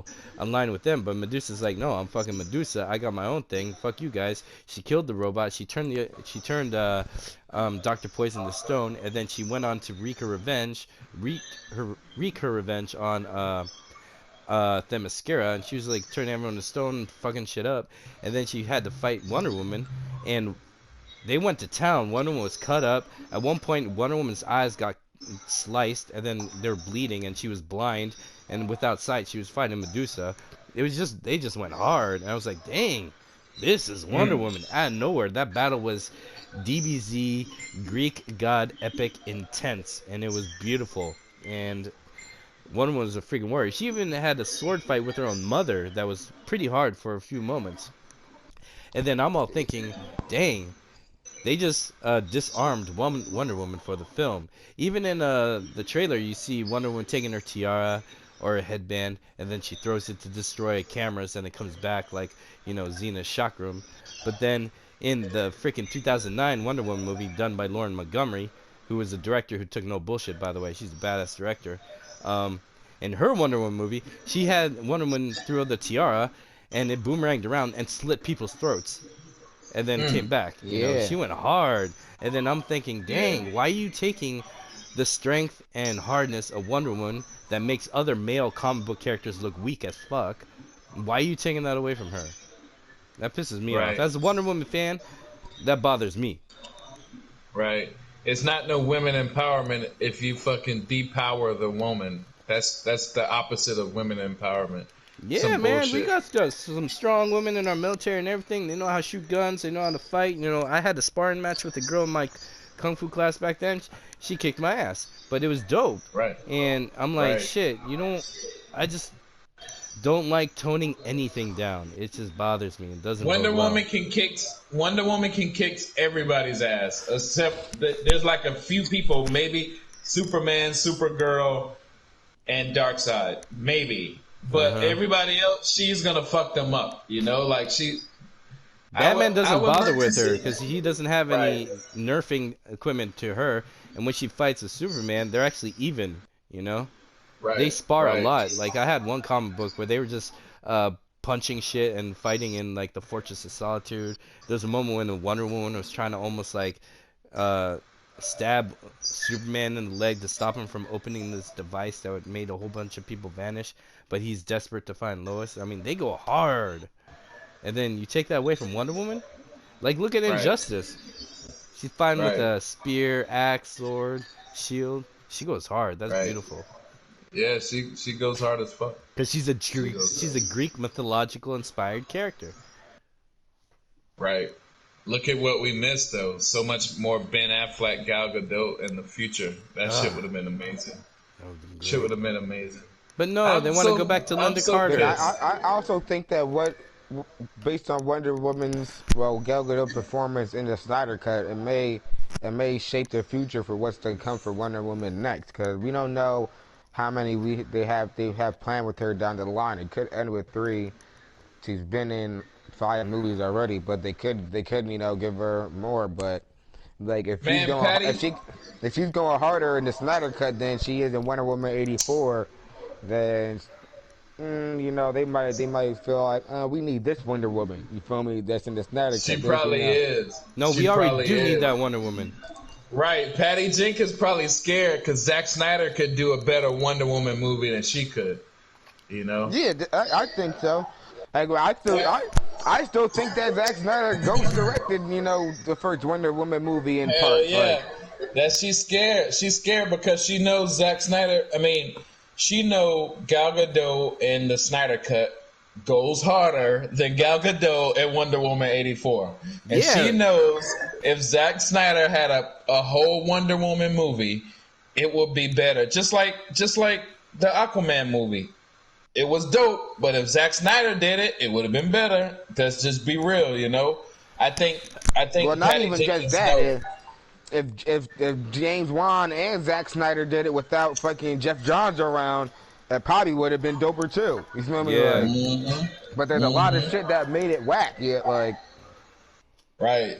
it wasn't So, even just yo- Zack Snyder not being there. It's also whack motherfuckers being there in his place. Like, And yo, we got proof of it too that Zack Snyder makes women fight so badass. Look at Sucker Punch, especially the extended cut. He made those women Right. fight harder, and in a way, they made the Spartans in 300 look like a notch down below them. Like they handle Yeah. business, man. Zack Snyder would have killed it with Wonder Woman and her crew, and maybe Supergirl or maybe Big Barter. Big Barter. Oh my God! Ooh, with Zack and Snyder, Lashina. I think that shit would have been crazy. Yeah, Zack Snyder would. He would. I think he would do better than Patty Jenkins in this Wonder Woman 84 bullshit. I think, in my opinion. I agree. I think James Wan would do better. I think if it too. was Zack Snyder, But we we don't wouldn't know. even be getting no damn Wonder Woman 84. We'd probably be getting some shit still in the past, maybe in the 50s or something. I would think it would be Right. something around World War II, because remember how Hitler was trying to capture a whole bunch of relics? So imagine Right, her they versus could've a bunch kept of it- they could've- Nazis, and Right, we they get could to have know, kept it going. yeah, and we get to know exactly. a hint. Maybe that's when we get a hint of the Mother Box history, but we don't go into that Right. until Justice League. If they would have kept it going, that's what would have happened because she fought the Germans in part 1. Part 2, she would have fought the Nazis if that would have been the continuation. Yeah, know? or Cause even if they do some kind of play around with some Rasputin bullshit, and then even throw in the Russians or some element where they Oh, summon the Russians. or even where they bring in an element where they summon a creature from a different world so she can actually slay a creature from another world, like she says. I don't think Ares really counts because he's a god, but that'd be cool. So then we could see exactly how hard she goes. Yeah, no, they had a story with Ares was in Russia, and I think he was making everybody fight, and she went over there to find him and something. Ares would have been dope, but I think she has because Wonder Woman can fight Darkseid, like she'll go up against Darkseid if shit really goes down. But Personally, I feel like it was a mistake that they even put Cheetah and Max O'Lord in the same right, movie. Like they should have just had the sequel should have been about Cheetah. You feel what I mean? And whatever timeline you wanted to, and then and Wonder Woman 3 should have just been about Max O'Lord. You feel me? Like straight up. damn, Big Barter. I wanted to see her go up against those people on Apocalypse. But yeah, that leans more towards Zack Snyder territory. I think that was Yeah. the chances of that happening was probably high when Zack Snyder was around. Yeah, I would damn. have loved to see that too. I would have loved to see that shit, bro. And then another thing about Wonder Woman 84 is like not that 80s movies aren't cool and everything, but it's like it's kind of played out, and even the parts of the 80s I feel like they're even portraying is going to be the corny parts. I can tell. You feel me? Like Like I've Right. seen enough 80 movies to know that they're gonna show the corny white they're gonna show the corny white bread side of the 80s. Yeah, Say I'm wrong. more and more propaganda, and it feels like Yeah, you they're can just watch the trailer focusing. and tell. Yeah, like they're kind Right. of They ain't focusing just, more on the theme more than the characters. yeah, they're not gonna show the cool parts of the 80s. They're gonna show the corny, lame, you feel me, parts of the 80s. They're probably gonna show a little bit of the birth of gay rights and HIV and shit. Like that's what they're gonna focus on. They're not gonna focus on like don't expect to see Tony Montana. Let me just say you that. We ain't gonna get no hip hop, no hip hop. Yeah, like Or yeah, you probably yeah, won't hear hip no hop hip hop. 80s. Hip hop was the 80s. You're right. Yeah, we ain't gonna get no touch of Crush Groove in there. Oh shit! I never even thought about it. I I don't think I have the same hypeness to watch this movie as I would have. I don't know. I think the Snyder cut. I think them not releasing it still. I think we're gonna see it, but when we look at how society's changing with this coronavirus, this quarantine shit, we don't know how long that's gonna happen. Is everything just gonna start being streamed to us? You know?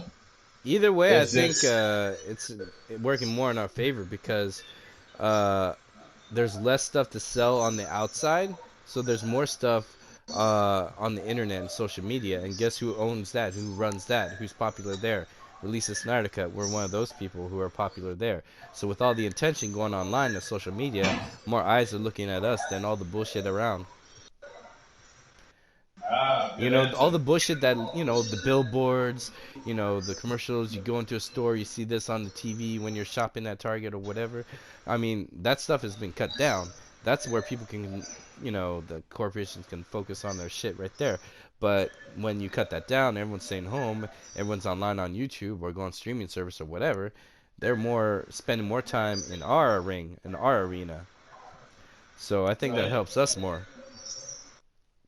Yeah, right. that's a I good see point. that. I see that definitely. We can get people to watch it. We can definitely get people to watch it. Because look, you got people who are stuck at home on lockdown, and I hope no one's lost their jobs because that's hard. But you get people who are like bored and they're like, maybe I want to check up on this Snyder Cut thing that I keep hearing about. I saw, some people advertise it on Comic Con. Let's look into this. Oh wow! Oh look! Because there's a beautiful breadcrumbs that take you to this grail of greatness that Zack Snyder has let out, and it's so much fun just to piece together all the clues of what is waiting for us. It's just, in a way, it's addictive in a good way because it's so fun and stuff. I even tested a patient, and his hobby was finding director's cuts and finding out what's up. Then I brought to him his attention. I was like, "Yo, have you ever heard of Justice League and Zack Snyder?" He's like, "No." Then I told him about it, and he was hyped as fuck. A month later, he came up for his follow up, and I saw him. I was like, "Hey, what's up?" And he's like, "Yo, I looked up in that Zack Snyder and the Snyder Cut. It's really cool. I hope it comes out." Boom, right there. Right, right. He looked it up on his own and he got hyped. Whatever he looked up, whatever he found, I don't know who he listened to, and who he watched, but he was excited. I could see in his eyes. It's there. Yeah, no, that's dope. I think we can do that also with when is Army of the Dead coming out? It doesn't Uh, have a release date. I thought it was August something. I'm not sure. Well, Netflix is gonna let us know like a month before they drop it, and then Yeah, that's usually how Netflix does. right. Yeah. Well, I think we can pump either one. I think we're able to promote either movie, Army of the Dead or Justice League, and it's gonna be great. But I think watching Warner Brothers kind of go away from what they had is annoying as fuck. What Yeah. I wonder is like which movie will we get first, Army of the Dead or the Snyder Cut? That's the whole thing. I'll take Snyder Maybe, Cut first, but I'm happy either I'll way. take Snyder Cut. Yeah, I'll take maybe they Snyder might Cut come for out that around one. the same time. I think if they're smart, they should. Hmm. And I said that before on Go Deep as well.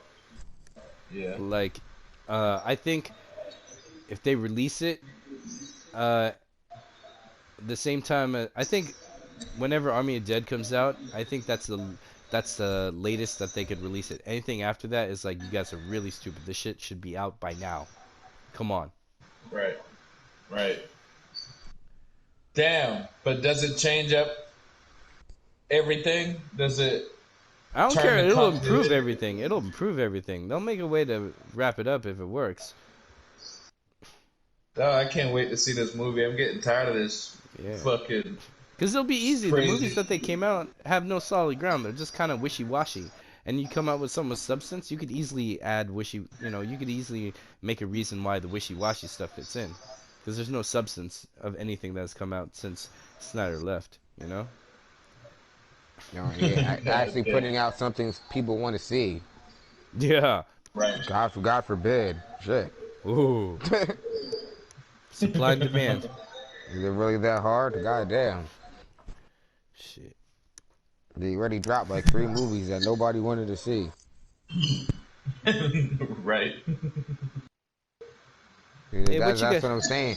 They Yeah? trying to make DC fans go to the movie theaters like Marvel fans. Like, well, this is DC movie. I guess I'll just go watch it for no reason. It's like, Marvel's like, what is this? Why did they make this movie?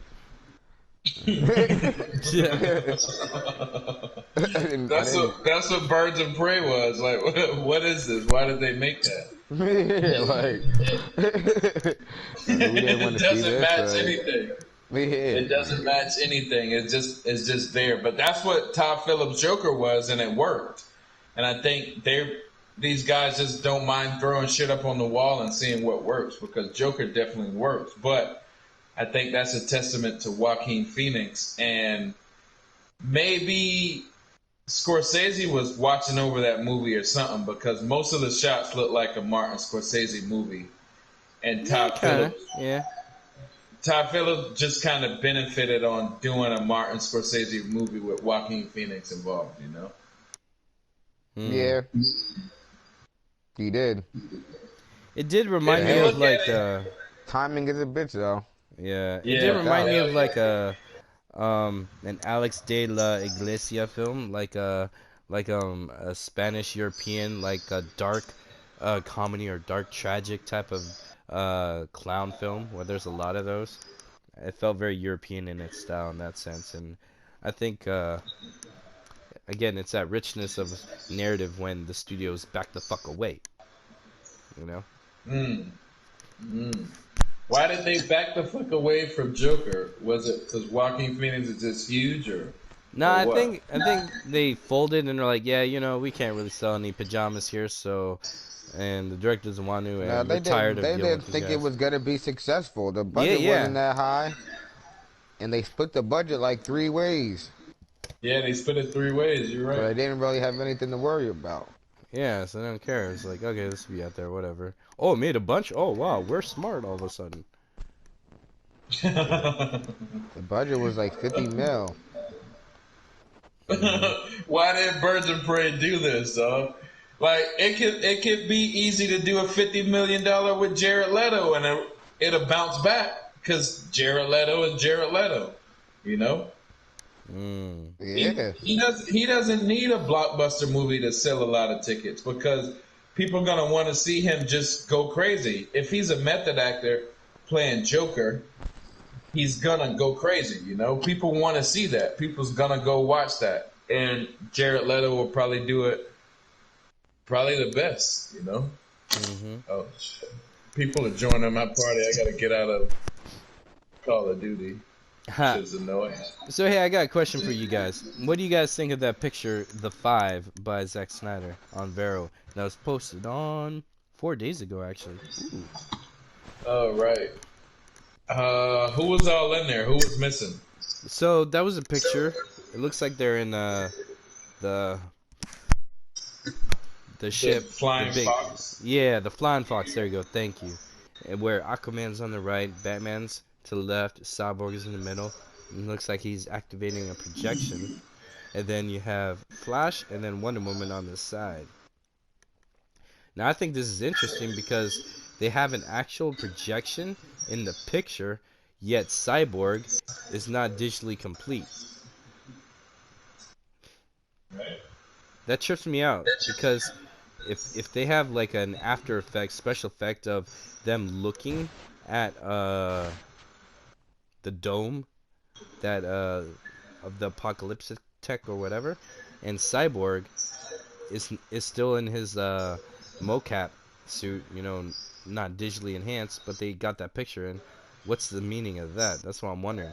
Is it like, because it's like a combination of like a finished special effects picture, but at the same time it's a behind the scenes picture because Cyborg isn't complete.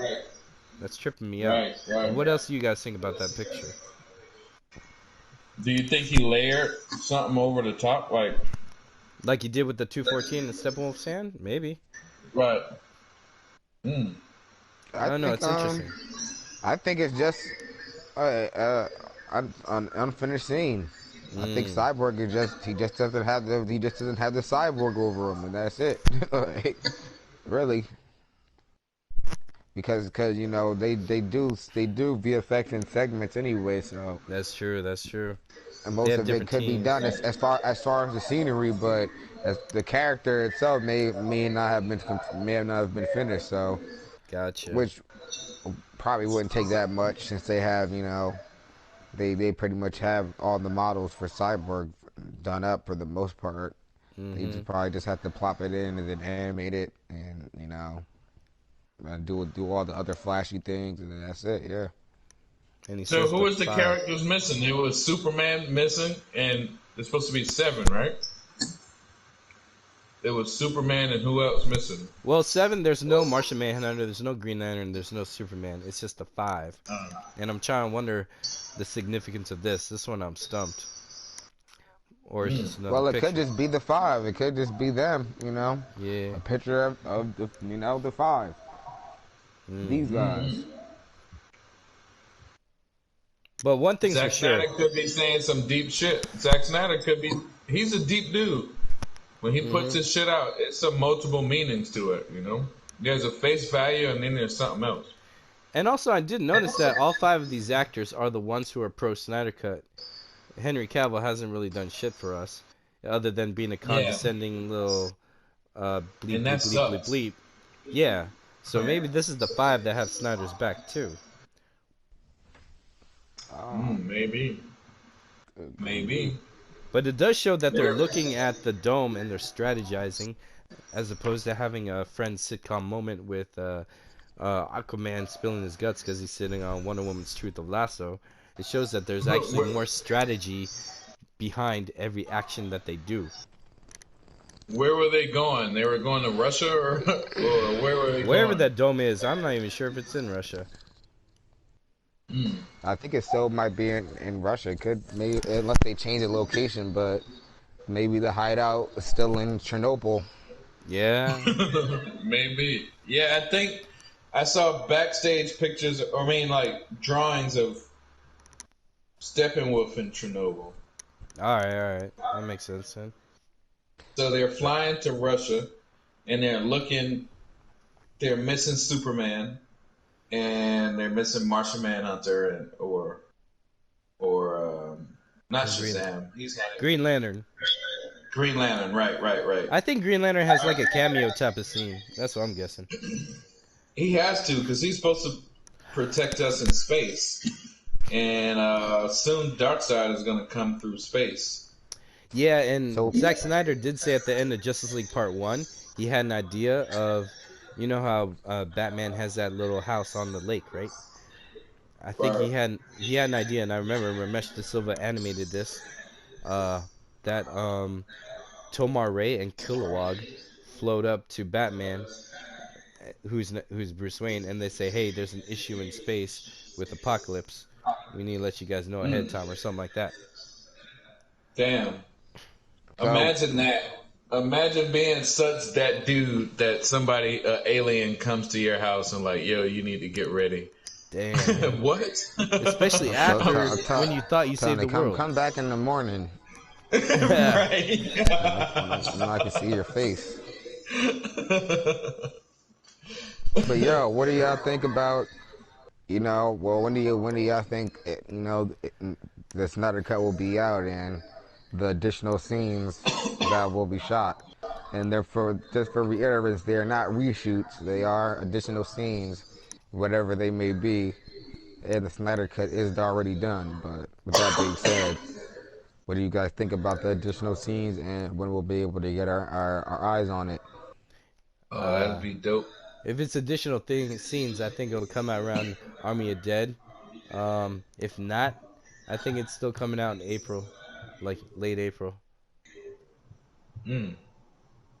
I still 420. feel, yeah, 420. I still feel that that slate, that DC Untitled film on IMDb. It's either an animated film, but they usually announce those, so I don't understand why that would be a problem. I'm guessing and hoping that it's that. Sean O'Connell has said it's not that one, but I hope the Untitled film is Zack Snyder's Justice League. I can't wait to see Army of the Dead too. Yeah, that's gonna be hard, especially when Zack Snyder has he posted that he wants to see the movie The Villainess, and it's a Korean film that I love. It's a really great film about an assassin and how she kills people and fights people and tries to live on her own life. It's a great film. Highly recommend it. But the fact that Zack Snyder wanted to see it tells me he's seen it, and um, seeing how the warehouse fight in BBS resembles a lot of that Indonesian film The Raid. Fuck Judge Dredd, but uh, those elements look like something that he's attracted to in that Korean action cinema. And he said in Army of the Dead, there's a long continuous shot of just action, which they do in both The Raid and The Villainess.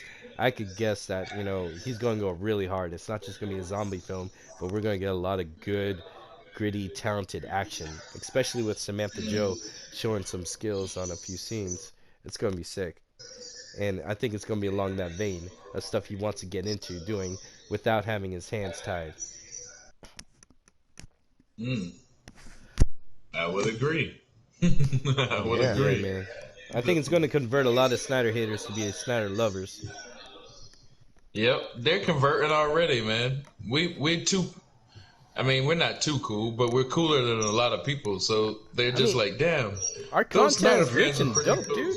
Yeah. Yeah. Right. They is. I mean, it's obvious. Zack Snyder got the best content and he got the best fans. But we get tripped up every now and then by people who fucking likes to pick on his fans. And I think it's just people have a hard time with change, Like, people are so used to an older 90s to mid 90s system, and where everything has to be spelled out or some shit. And then you get a visual, meaningful, metaphoric director like Zack Snyder who delivers depth in not just dialogue, but mood, emotions, performance, and tone, and art direction. Everything is tied into the script so hard that it's like an experience. And on top of that, it's entertaining as hell with original content. Sure, he does a few right. nods here and there of other films, but who doesn't? But it's a lot of original content and experience. It's just great. Right. Who can't love that? I agree. I agree. I agree, bro. Yeah, we definitely getting that Snyder Cut this year, though. Yeah. Probably Has right to. after the pandemic. I'd say fucking during the pandemic, dude. Bring I people's would spirits love up. it right now, dog. Hell I yeah. would stream that shit. I would stream that shit so much. I got nothing but time on my hands, dog. I would watch that shit over and over and over Oh, and make videos about it. I think the Snyder Cut right now is exactly what the world needs, bro. hell yeah. Me I too. admire I do too. When that shit dropped, I'm gonna watch that shit like 10 times in a row. I Me too, dog. That's the only thing I'm about to watch for like months. ain't gonna see nothing else for a while. I ain't even gonna know what's coming out. Yeah. It's talking I about agree. like I ain't Maybe gonna they're watch Birds afraid. of Prey until like 2 years. I ain't gonna watch Wonder Woman nor Birds of Prey till like 2 years after the fact. 'Cause that's how Yeah. much I'm gonna be watching the Snyder Cut. I'm gonna be like, oh damn, there's other DC movies that came out. How long has it been? Been watching this shit on repeat for like 2.5 years, 3 years. Maybe that's what they're afraid of. The whole DCEU gonna be done by the time I start watching that shit again. I know, right? That's a good point, Kojay. Maybe I don't know. I'd rather watch. I definitely already will put in my vote. I'd rather watch the Snyder Cut than Wonder Woman, Birds of Prey, Shazam, Black Adam, anything they announce, Aquaman 2, anything they can think of. I'd rather watch the Snyder Cut than that. Hell yeah. Yeah. Maybe they do know that. Veins. Maybe they want Snyder Cut to come out after Wonder Woman 84 because it's like, no, please watch this. It's our last chance. I don't know. Yeah, I got deja vu, dog. This is happening. I just want to see Batman throw some batarangs. Like, goddamn, at this point, I want to see little shit in the Snyder Cut. Fuck the big shit, you feel me? I just want to see Flash, Red Flash, and I want to see Batman throw some batarangs in slow motion. Like, I want to see Batman kick some ass. Yeah, you ever see play Injustice when Batman wins? He throws down the pellets and then he throws the batarangs and like,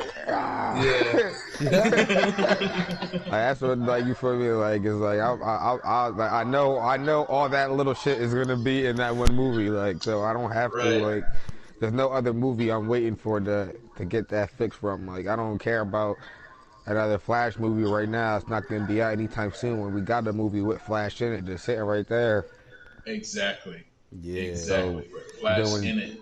Yeah, but in doing dope shit, like even just the picture of Flash, you know, in the explosion, with everything, and he's holding his hand up and all that, like that. There's a lot of. It looks like there's gonna be a lot of cool scenes in there. So, I don't like. There's no fan favorite film that can drop anytime soon that can take my mind off the Snyder Cut. That's for a fact. Like, yeah, man. I agree. Even the stills. Even Black Adam, like I'm very iffy on Black Adam because I don't trust The Rock or DC or WB. Like, for all I know, they might cast Scarlett Johansson as Isis or something and do some whole cornball shit. You feel me? Like, I don't like. Hey yo, when it comes to Hollywood and movies based in Egypt or countries based on Egypt, I don't know. Yeah, they always fuck it up. Their track record is terrible. So I don't know. Like, yo, I would tell this till I'm blue in the face. The only ever time Hollywood or any entertainment got like Egypt right, in my opinion, is Michael Jackson's "Remember the Time," and that's about it. It hasn't even capped over that, you know. And I tell you what, Black Adam feels like it might be Scorpion King Part 2. You know, it might just be like that, you know. But who knows? Right. I was gonna say something, but I totally forgot. But yeah, they could just play off Scorpion King. You're right. Right. I'm not too hyped. I wanted to see Black Adam, but then when I saw the Shazam guy, Jeremy Levi, talk shit about the Snyder Cut, then I'm not too hyped to see Shazam. Zachary Levi, and that's what I mean. Yeah, like, Zachary Levi. That's what I was saying. That's what I was saying in the chat the other day, where it's like it's gotten so bad that, you know, even you know, the filmmakers and the actors are creating divides between people in the DC fandom that actually may be neutral on your movie and may actually want to check it out, and then you got to go ahead and say some bullshit. You feel me? So right. Like now I can't go check out your movie comfortably and feel like I feel some type of way about it now. Now you're questioning my integrity, you feel me? Because I know you said some bullshit. So it just extends to DC movie to DC. Like, they got Ava DuVernay making the New Gods movie. You don't think I want to be hyped for New Gods? But it's like, yo, bro, you got to fuck it up for me because you got Ava DuVernay making it. She be talking shit about Zack Snyder and always running her mouth about filmmakers that I like. And I just can't. Nah, it's like, you know, now I can't fuck with you. And now I can't go see New Guys. Hold up. Pili, I think your TV is a little too high, or something. Too loud? Yeah. Too loud. All right. I'll turn it down. There you go. It's on 25. I just turned down. All right. Is it better? Check. Hey, I kind of still got a feedback. You can turn down the mute. Are you playing anything? Nope. Oh yeah, just turn it all the way down. No, fix it. Can you still hear me? Yeah, we can hear you. You're good. I can't turn it all the way down because I hear y'all's voice through the TV. Oh, well, that's good now. All right. Yeah, this is cool. Sorry. Continue. I But yeah, forgot. that was pretty much it. Like, I was just saying, like, it creates a conflict of interest in my viewership.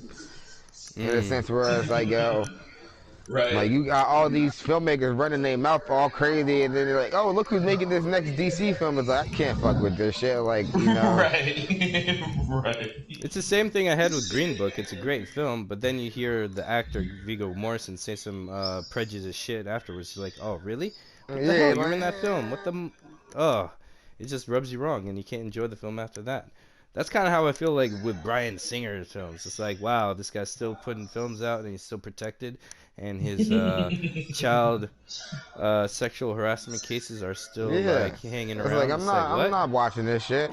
Cause people gotta understand it's deeper than just, oh yeah, because I pirated a movie and I didn't pay for it. That's enough, and that's enough of a skin off their back. I have to feel like, no, it's not. You gotta stop watching these motherfucking shit. Right. Period. I don't care if a bum on the side of the road showed you on their broken ass iPhone. Stop watching, like, you feel me? Stop letting their ideas work their way into your mind. Because, like, once you find out somebody's on some bullshit, like, that's why art is a very strange and powerful thing. Because people do use art to incite people. And they put their bullshit and their ideologies and their beliefs into art. You feel me? And majority of the time, you're not able to uncover that these motherfuckers are on some bullshit and putting bullshit into their art until after the fact, until they dead and gone, or just till after the fact. You know? Right. So when you find out, you feel me, that some of these filmmakers are on some bullshit, you better stop watching their shit. When you find out some of these writers are also like, why do you think they did Joss Whedon dirty? And they like, yeah, put this nigga in the corner. Cause it's like, bro, he got it all for like 10, 15 years, but once motherfuckers figured out his stick and figured out you was on some board, like, well, we ain't watching your shit no more, and we ain't promoting you no more, cause your shit is garbage, and like you be promoting little boy playing with doll type TV shows, you feel me, like, and then trying to pass it off as feminism. Get out of here. It's like, it's the same, it's that ass shit. Like, when I see Ava DuVernay pushing her bullshit in real life, I'm not disconnecting this shit from her art. She makes movies. Right. You feel me? So exactly. you're not gonna think she's not putting this shit in her movies. She is. You feel me? That's just going into your mind, motherfucker. Exactly. And it don't matter if you don't go give her the movie ticket. If you go on 5 movies or some shit and watch her movie, you still letting her into your mind. You feel me? That's the same thing with Bryan Singer. You feel me? Still sitting around watching Bryan Singer movies written by Bryan Singer, directed by Bryan Singer. You're still letting the shit that he made into your mind, and it's even deeper because you're watching shit from his perspective. He literally filmed the shit. He was the director, so it was like, come on, what are you talking about? Can't be sitting around talking about like, oh yeah, I don't fuck with Woody Allen, but then you sitting here watching Woody Allen movies. What are you doing? Like, it's like, that makes no sense. And then be like, oh, well, I stole his movie, so it don't count. It still counts.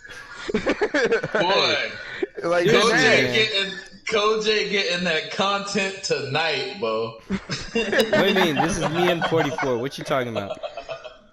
Oh yeah, Good 44 is going in, bro. Yeah. But it's true though. No, so it is true. Check it out. Flipping it to full circle back to movies like Birds of Prey, specifically Shazam. I can't sit here comfortably watching Shazam knowing that this douchebag ass Zachary Levi in it, and knowing that Jeff Johns is behind it. He's on some bullshit, because then I'm on some bullshit. Exactly, dog. Like, exactly. And you're right. You're right about how they put their theories and their philosophies and their feelings into their films. Because look, Bryan Singer did Superman Returns, right? How did that shit end?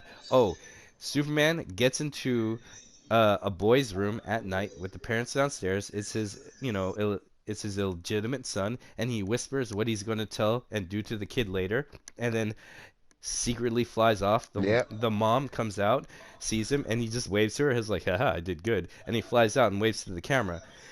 Okay, look at that metaphorically, and that's like what Bryan Singer thinks is a great climax. That's creepy as fuck. Yeah.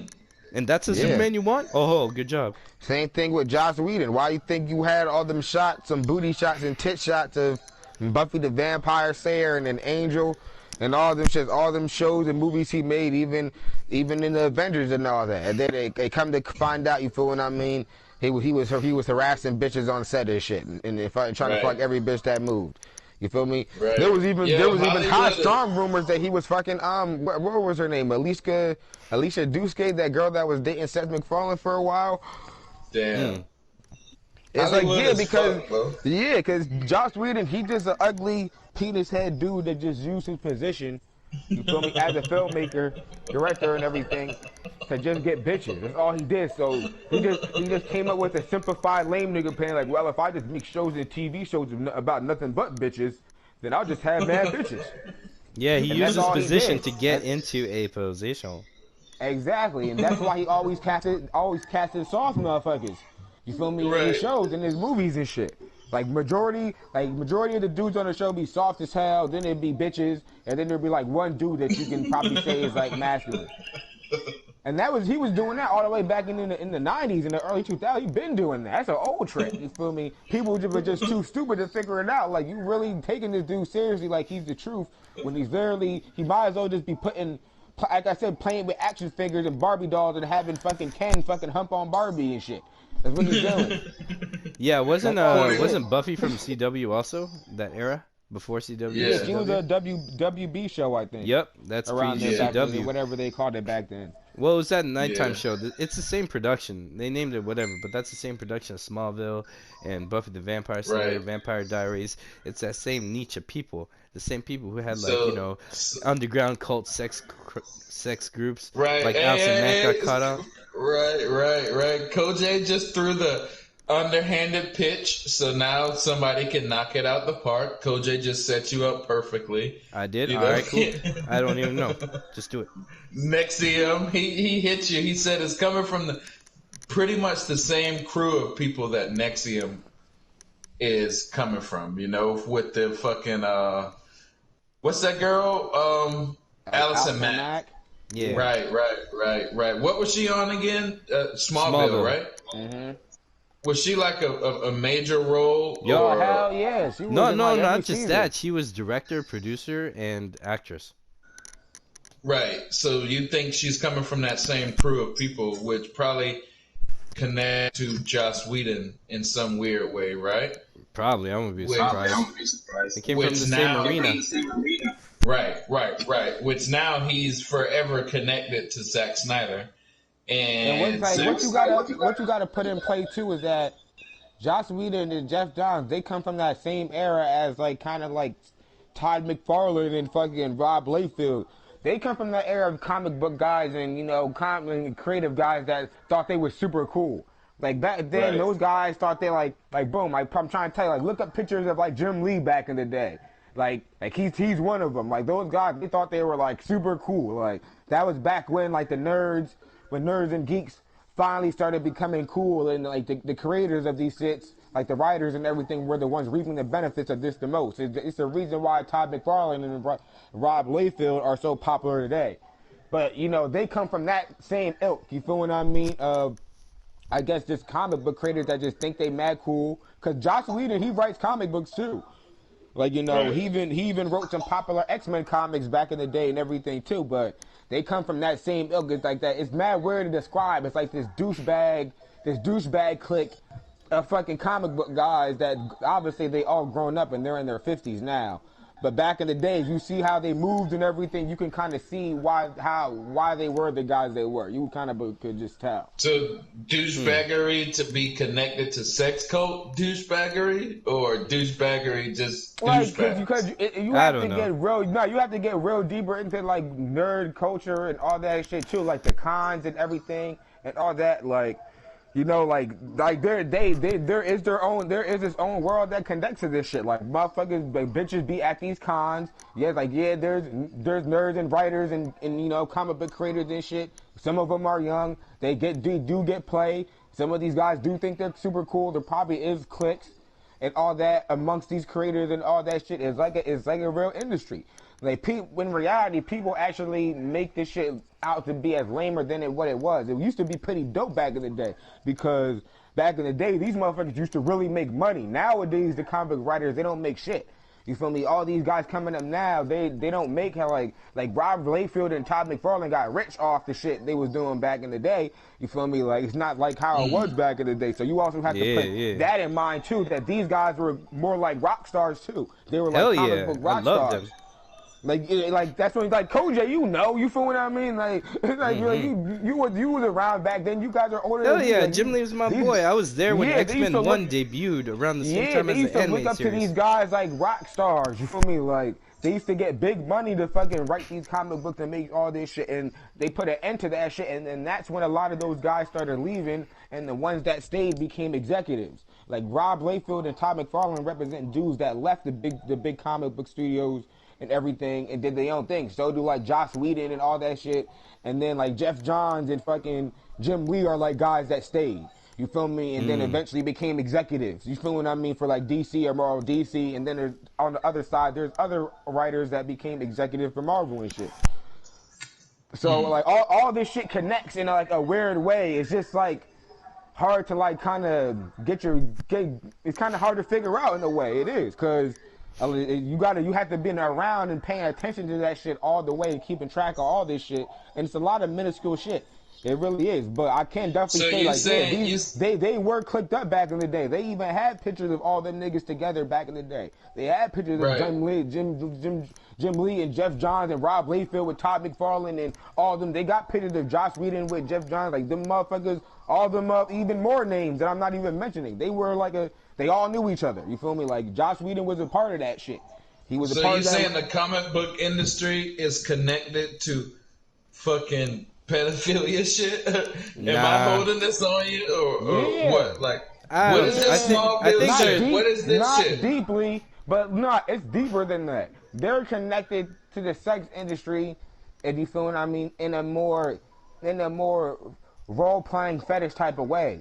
Because that's why I said you got to bring the cons into the play too, where you have all these girls and guys, you feel me, coming up dressed up like all these characters. You got all these white girls with thick asses coming up dressed like Cammy, dressed like Wonder Woman, coming to these cons, and they want to meet these guys. You feel what I mean? So yeah, don't let them gas you and make it seem like, oh yeah, this is all just funny game. They're all just doing it for fun. Like nah, they got these bitches throwing it back in them Wonder Woman outfits, you feel what I mean? In them anime girl outfits, you feel what I mean? Like it gets deep on that level.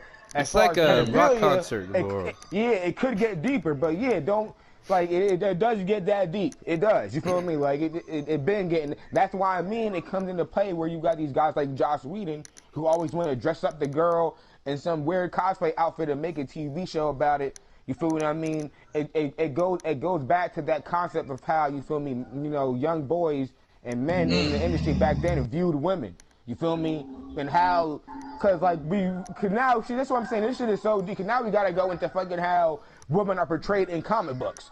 You feel what I mean? So that just gives it away right there. Bitches have their titties all out. They got their asses out. They wearing skimpy outfits.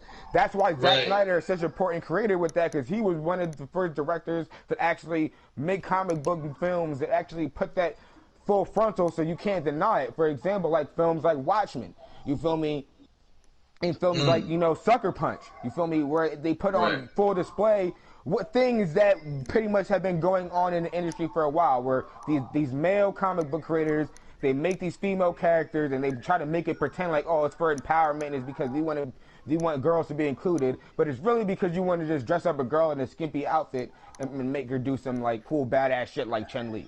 You feel what I'm saying? Like, but that shit comes off the screen though. It just doesn't mean not the screen. It comes off the page though. It just doesn't stay on the page. It comes into real life. To where now, when you have girls that have grown up with this culture and are into it, and they dress up like these characters now, and they go to these cons to meet these geeky ass type dudes. They may even be regular dudes. You feel what I mean? And that's where the shit comes together. Because best believe that some of these girls are selling pussy when it comes to that. You feel what I mean? They got pimps and all that shit. You feel what I mean? They going over there. They is fucking with these comic book writers. You feel me? They definitely were in the past. A lot of these comic book writers nowadays is gay. That's what I'm saying. Like, I don't know how deeply it runs in the other avenues, but but it is true. Like for real, there's a reason why these girls they stuff these cons dressed all bad like Chun-Li year after year. You feel me? And you know, and they try to make it seem like they're not getting no clout off of it, but they are, you know. So like I said, I don't know if it runs deeply as to pedophilia, but it does run deep. You feel what I mean? There is definitely some sex going on, sex trafficking, and you feel what I mean, prostitution and all that shit that's I, involved in the comic book industry. Yeah, like. Yeah, I think it's kind of So, like the music industry, you know, like you go on tour or there's a rock star, and then, you know, there's a little options Right. on the side, and it's up to artists or whoever's in fame to go for it or not. I think it's kind of, I don't think, I think maybe some circles are as crazy and deep, but as a whole, I think it's just like any popular type of music industry kind of thing where you have that option, yeah. and it's just Nah, around, you know, it's deep. just the The price reason of why it's fame, deep you know, because people just, you know, abuse it's that. not just people going. It's the fact that like boom Comic Con. When Comic Con happens, everyone goes yada yada yada. That's regular shit. But then there's all these fucking hotels where shit's packed out and everyone's, you know, maneuvering and touristing it up and living life. And what happens after the con? That's what you have to keep in mind. These motherfuckers is not just going home. You feel what I mean? That's the whole thing. They're not just letting all these girls and like I said, guys too, dressed up like their fantasy characters, just walk out the building. It's definitely like, oh yeah, meet me at this hotel, meet me over here. Oh yeah, you do this. I'm trying like it's like Kojay said, but on crack. You feel me? Like you can check on the internet. They make jokes about it. They even talk about how the walk of shame after cons, like how many girls did you be seeing? You feel what I mean? Leaving these cons looking trashy as hell afterwards, the night after and shit. Like what happened? You feel me? Not all of them are like that, Exactly, because they be putting on them Chun-Li outfits, and then after the con they get banged out, and you feel what I mean? They get caught at the bus station with cum on their Chun-Li blouse. Come on, that's as simple as that. You feel me? Like so. Some of them are having fun looking bad as hell though, and they don't do that though. So like, Yeah, cause some of my friends are cosplayers, and they're pretty good. Yeah. They're straight. Yeah, but we're talking about the dark side of things though. Oh yeah, that's there too. I'm just saying there. it's not the whole though. So then the directors like Bryan Singer gets a reputation because he visits these things, or they now have Bryan Singer was the dude who told the fucking underage boy like, yo, you suck my dick and do this and that, I'll put you in X-Men. You feel what I mean? I make dope comic book movies. That's what I'm saying. That's why I say it kind of does connect to pedophilia in some small senses. But yes, these motherfuckers do be using these comic books to take advantage of people, young people. They do that shit. You think they're not doing the same thing to girls? Like, yo, shit, I write this shit, You do this and that for me. I'll introduce you to this guy. I'll make you a character in this. I'll make you a character in, like, they do that shit all day. Like they had Bryan Singer on record saying that. That's what the boy said. That he told him that he would put him in X-Men. That to let him elect him. So it like because they have that fucking that rule with the NDA, man. Because if you sign an NDA, depending on the clauses, and usually almost all the time, the clauses usually say that when it's a hot set or you're on set, anything that goes on there, you cannot say what happens, no matter what you say or hear or see. Yeah, for sure. But I'll just finish my thought, and I've already told this to 44. But the thing is, like, anytime you're on set, sometimes in the NDA, whatever goes on set stays on set. Like, you can't talk about it. Right. So, what's to stop someone bringing a kid into a room or a girl into a room, and then whatever, and then leave? People can't say anything. So that's like, you know, cover right there.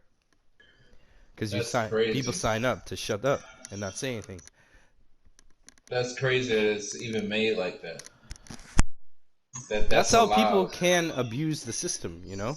It's kind of like I hate when I hear this from people who are anti-Snyder Cut, where they are like, well, they could do what they want because Snyder doesn't own Superman and all that stuff, blah, blah, blah. I'm like, okay, great. So because they have legal ownership, that gives them right to do immoral things, fucked up things, you know? It's like, come on, man. It's like, oh, this is my wife, so I have the right to beat her. No, you do not. Damn, man. Right. I don't know. I don't get people really saying any. There's this one dude that he talks negative about the Snyder Cut, but I think he just trolls me. Yo. But for the most part, I don't have anybody. I see people now talking all positive about. Yeah, about the see, Snyder. I saw my boys I grew up with, and unfortunately, there was a divide when Snyder came around, and Mm, they're hardcore fans of certain directors, and they're like what I call purists. Like they want things the old way. They want things right, right, the Christopher Reeves way or whatever. Like one guy even said when he saw Justice League, he's like, finally, this is the Superman I wanted. Why can't they do this? And I was like, well, it was getting there. It's already been there. It's just there's a bigger story, just like Red Sun right, or Last Sun right, or Godfall. You read all these other stories that are gripping them, not just the day to day. See, people are expecting the day to day when everything's good. There's no threat. But the characters have been challenged before, and when you go to the cinema, what do you want to see? You want to see life heightened. You want to see drama heightened. So why not push the character in the envelope? You know? So, and I Honestly, think I Zack think Snyder that shit does is that. just kind of superficial. Like Yeah, the they are only reason why, superficial, and they give me the shit only for that. reason why I think people hold on to the first Superman is because it was technically the first superhero movie, and like it makes you look extra snobby as a film buff type to like be like, oh yeah, all Superman should be like this one because everyone said this one was the best, right? And it's like, okay. But in reality, like the first Superman movies were not that great to begin with. And even Christopher Reeves has gone on record where he was saying that he wishes he could do more deeper, challenging things with the character, but he never got that chance. yeah, they didn't hold up to. Though. The Yeah. shit was B movie as fuck. Mhm. And they So trying yeah, to gas like guys. this shit need to be like this in the modern age. It's like, nah, you're only saying that because that's what you feel like IMD top 100 films would say. Mhm. Right. And those are also the type of people who will just watch it once and not care, you know? Yeah, Man of Because I've seen Steel them was watch it, get shit. what they want, oh and not man, care. they definitely got it. It reminded me of Chris Reeves. And then that's it. Yeah, they don't care. There's no Right. loyalty. Us, when we're looking for originality and we get it, we're there. We got your support. Take our money. We'll see it a bunch of times. What's wrong with that? Yo, guys, I think we should end this. Uh, any final Yeah. thoughts? Anything you want to say? Uh, Pili, you're hold our on, guest. How about you? I'm over at the microwave. I'm coming up. I'm coming up. I'm back. Final thoughts is, yo, it's a great time being on this show. This shit was mad funny. Fucking 44. I think he's a legend in content creating. He just says whatever the fuck. There's no filter on him, and I think that's legendary. Kojay, you're the greatest fucking you're the greatest moderator in the history of the fucking internet. This is a great idea. All We right. need to keep this going as long as we're on quarantine. Are y'all all right? Because we didn't really talk about that. Is everybody cool? Nah, it's cool. We get in it. We can talk in the Yeah. next episode. I'm doing All good though. right, Yeah, I'm good. But yo, what's the word. status of Go Deep? Because I know the fans haven't heard anything in a while. Why? What's going on? So Technical Go Deep issues? is rolling with technical issues. Our fucking quarantine has closed our clubhouse.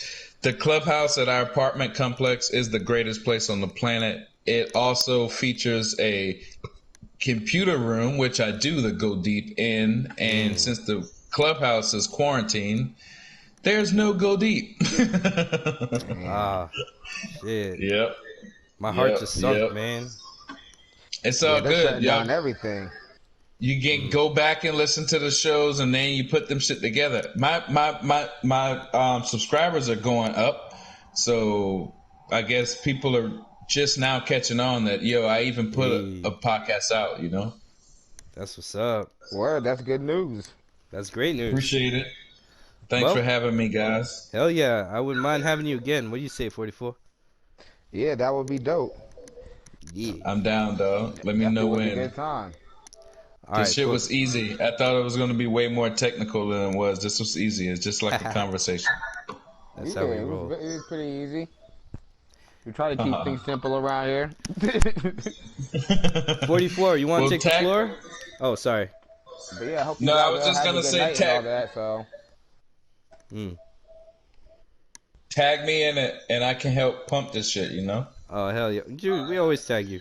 You got it. Especially word. since you're our first guest. We wouldn't be here if it wasn't for you, B. All right, shut the hell up. All right, then. All right, so I hope everybody enjoyed this Go Deep, the first one in a while. Yeah, no, that's Sourcewell, not Go It's Deep. Sourcewell, man. Oh, yeah. We got all Y'all was confused. talking We don't about know Go where Deep we for are. so long. I'm sitting here fucking stoned. Damn, the world just collided. It was a crisis on Infinite Podcast. Alright, guys, girls, y'all be safe. And remember, Yeah, Kojay, release the take it Snyder away. Cut. Release the Damn Snyder right. Cut. Release the Snyder Cut.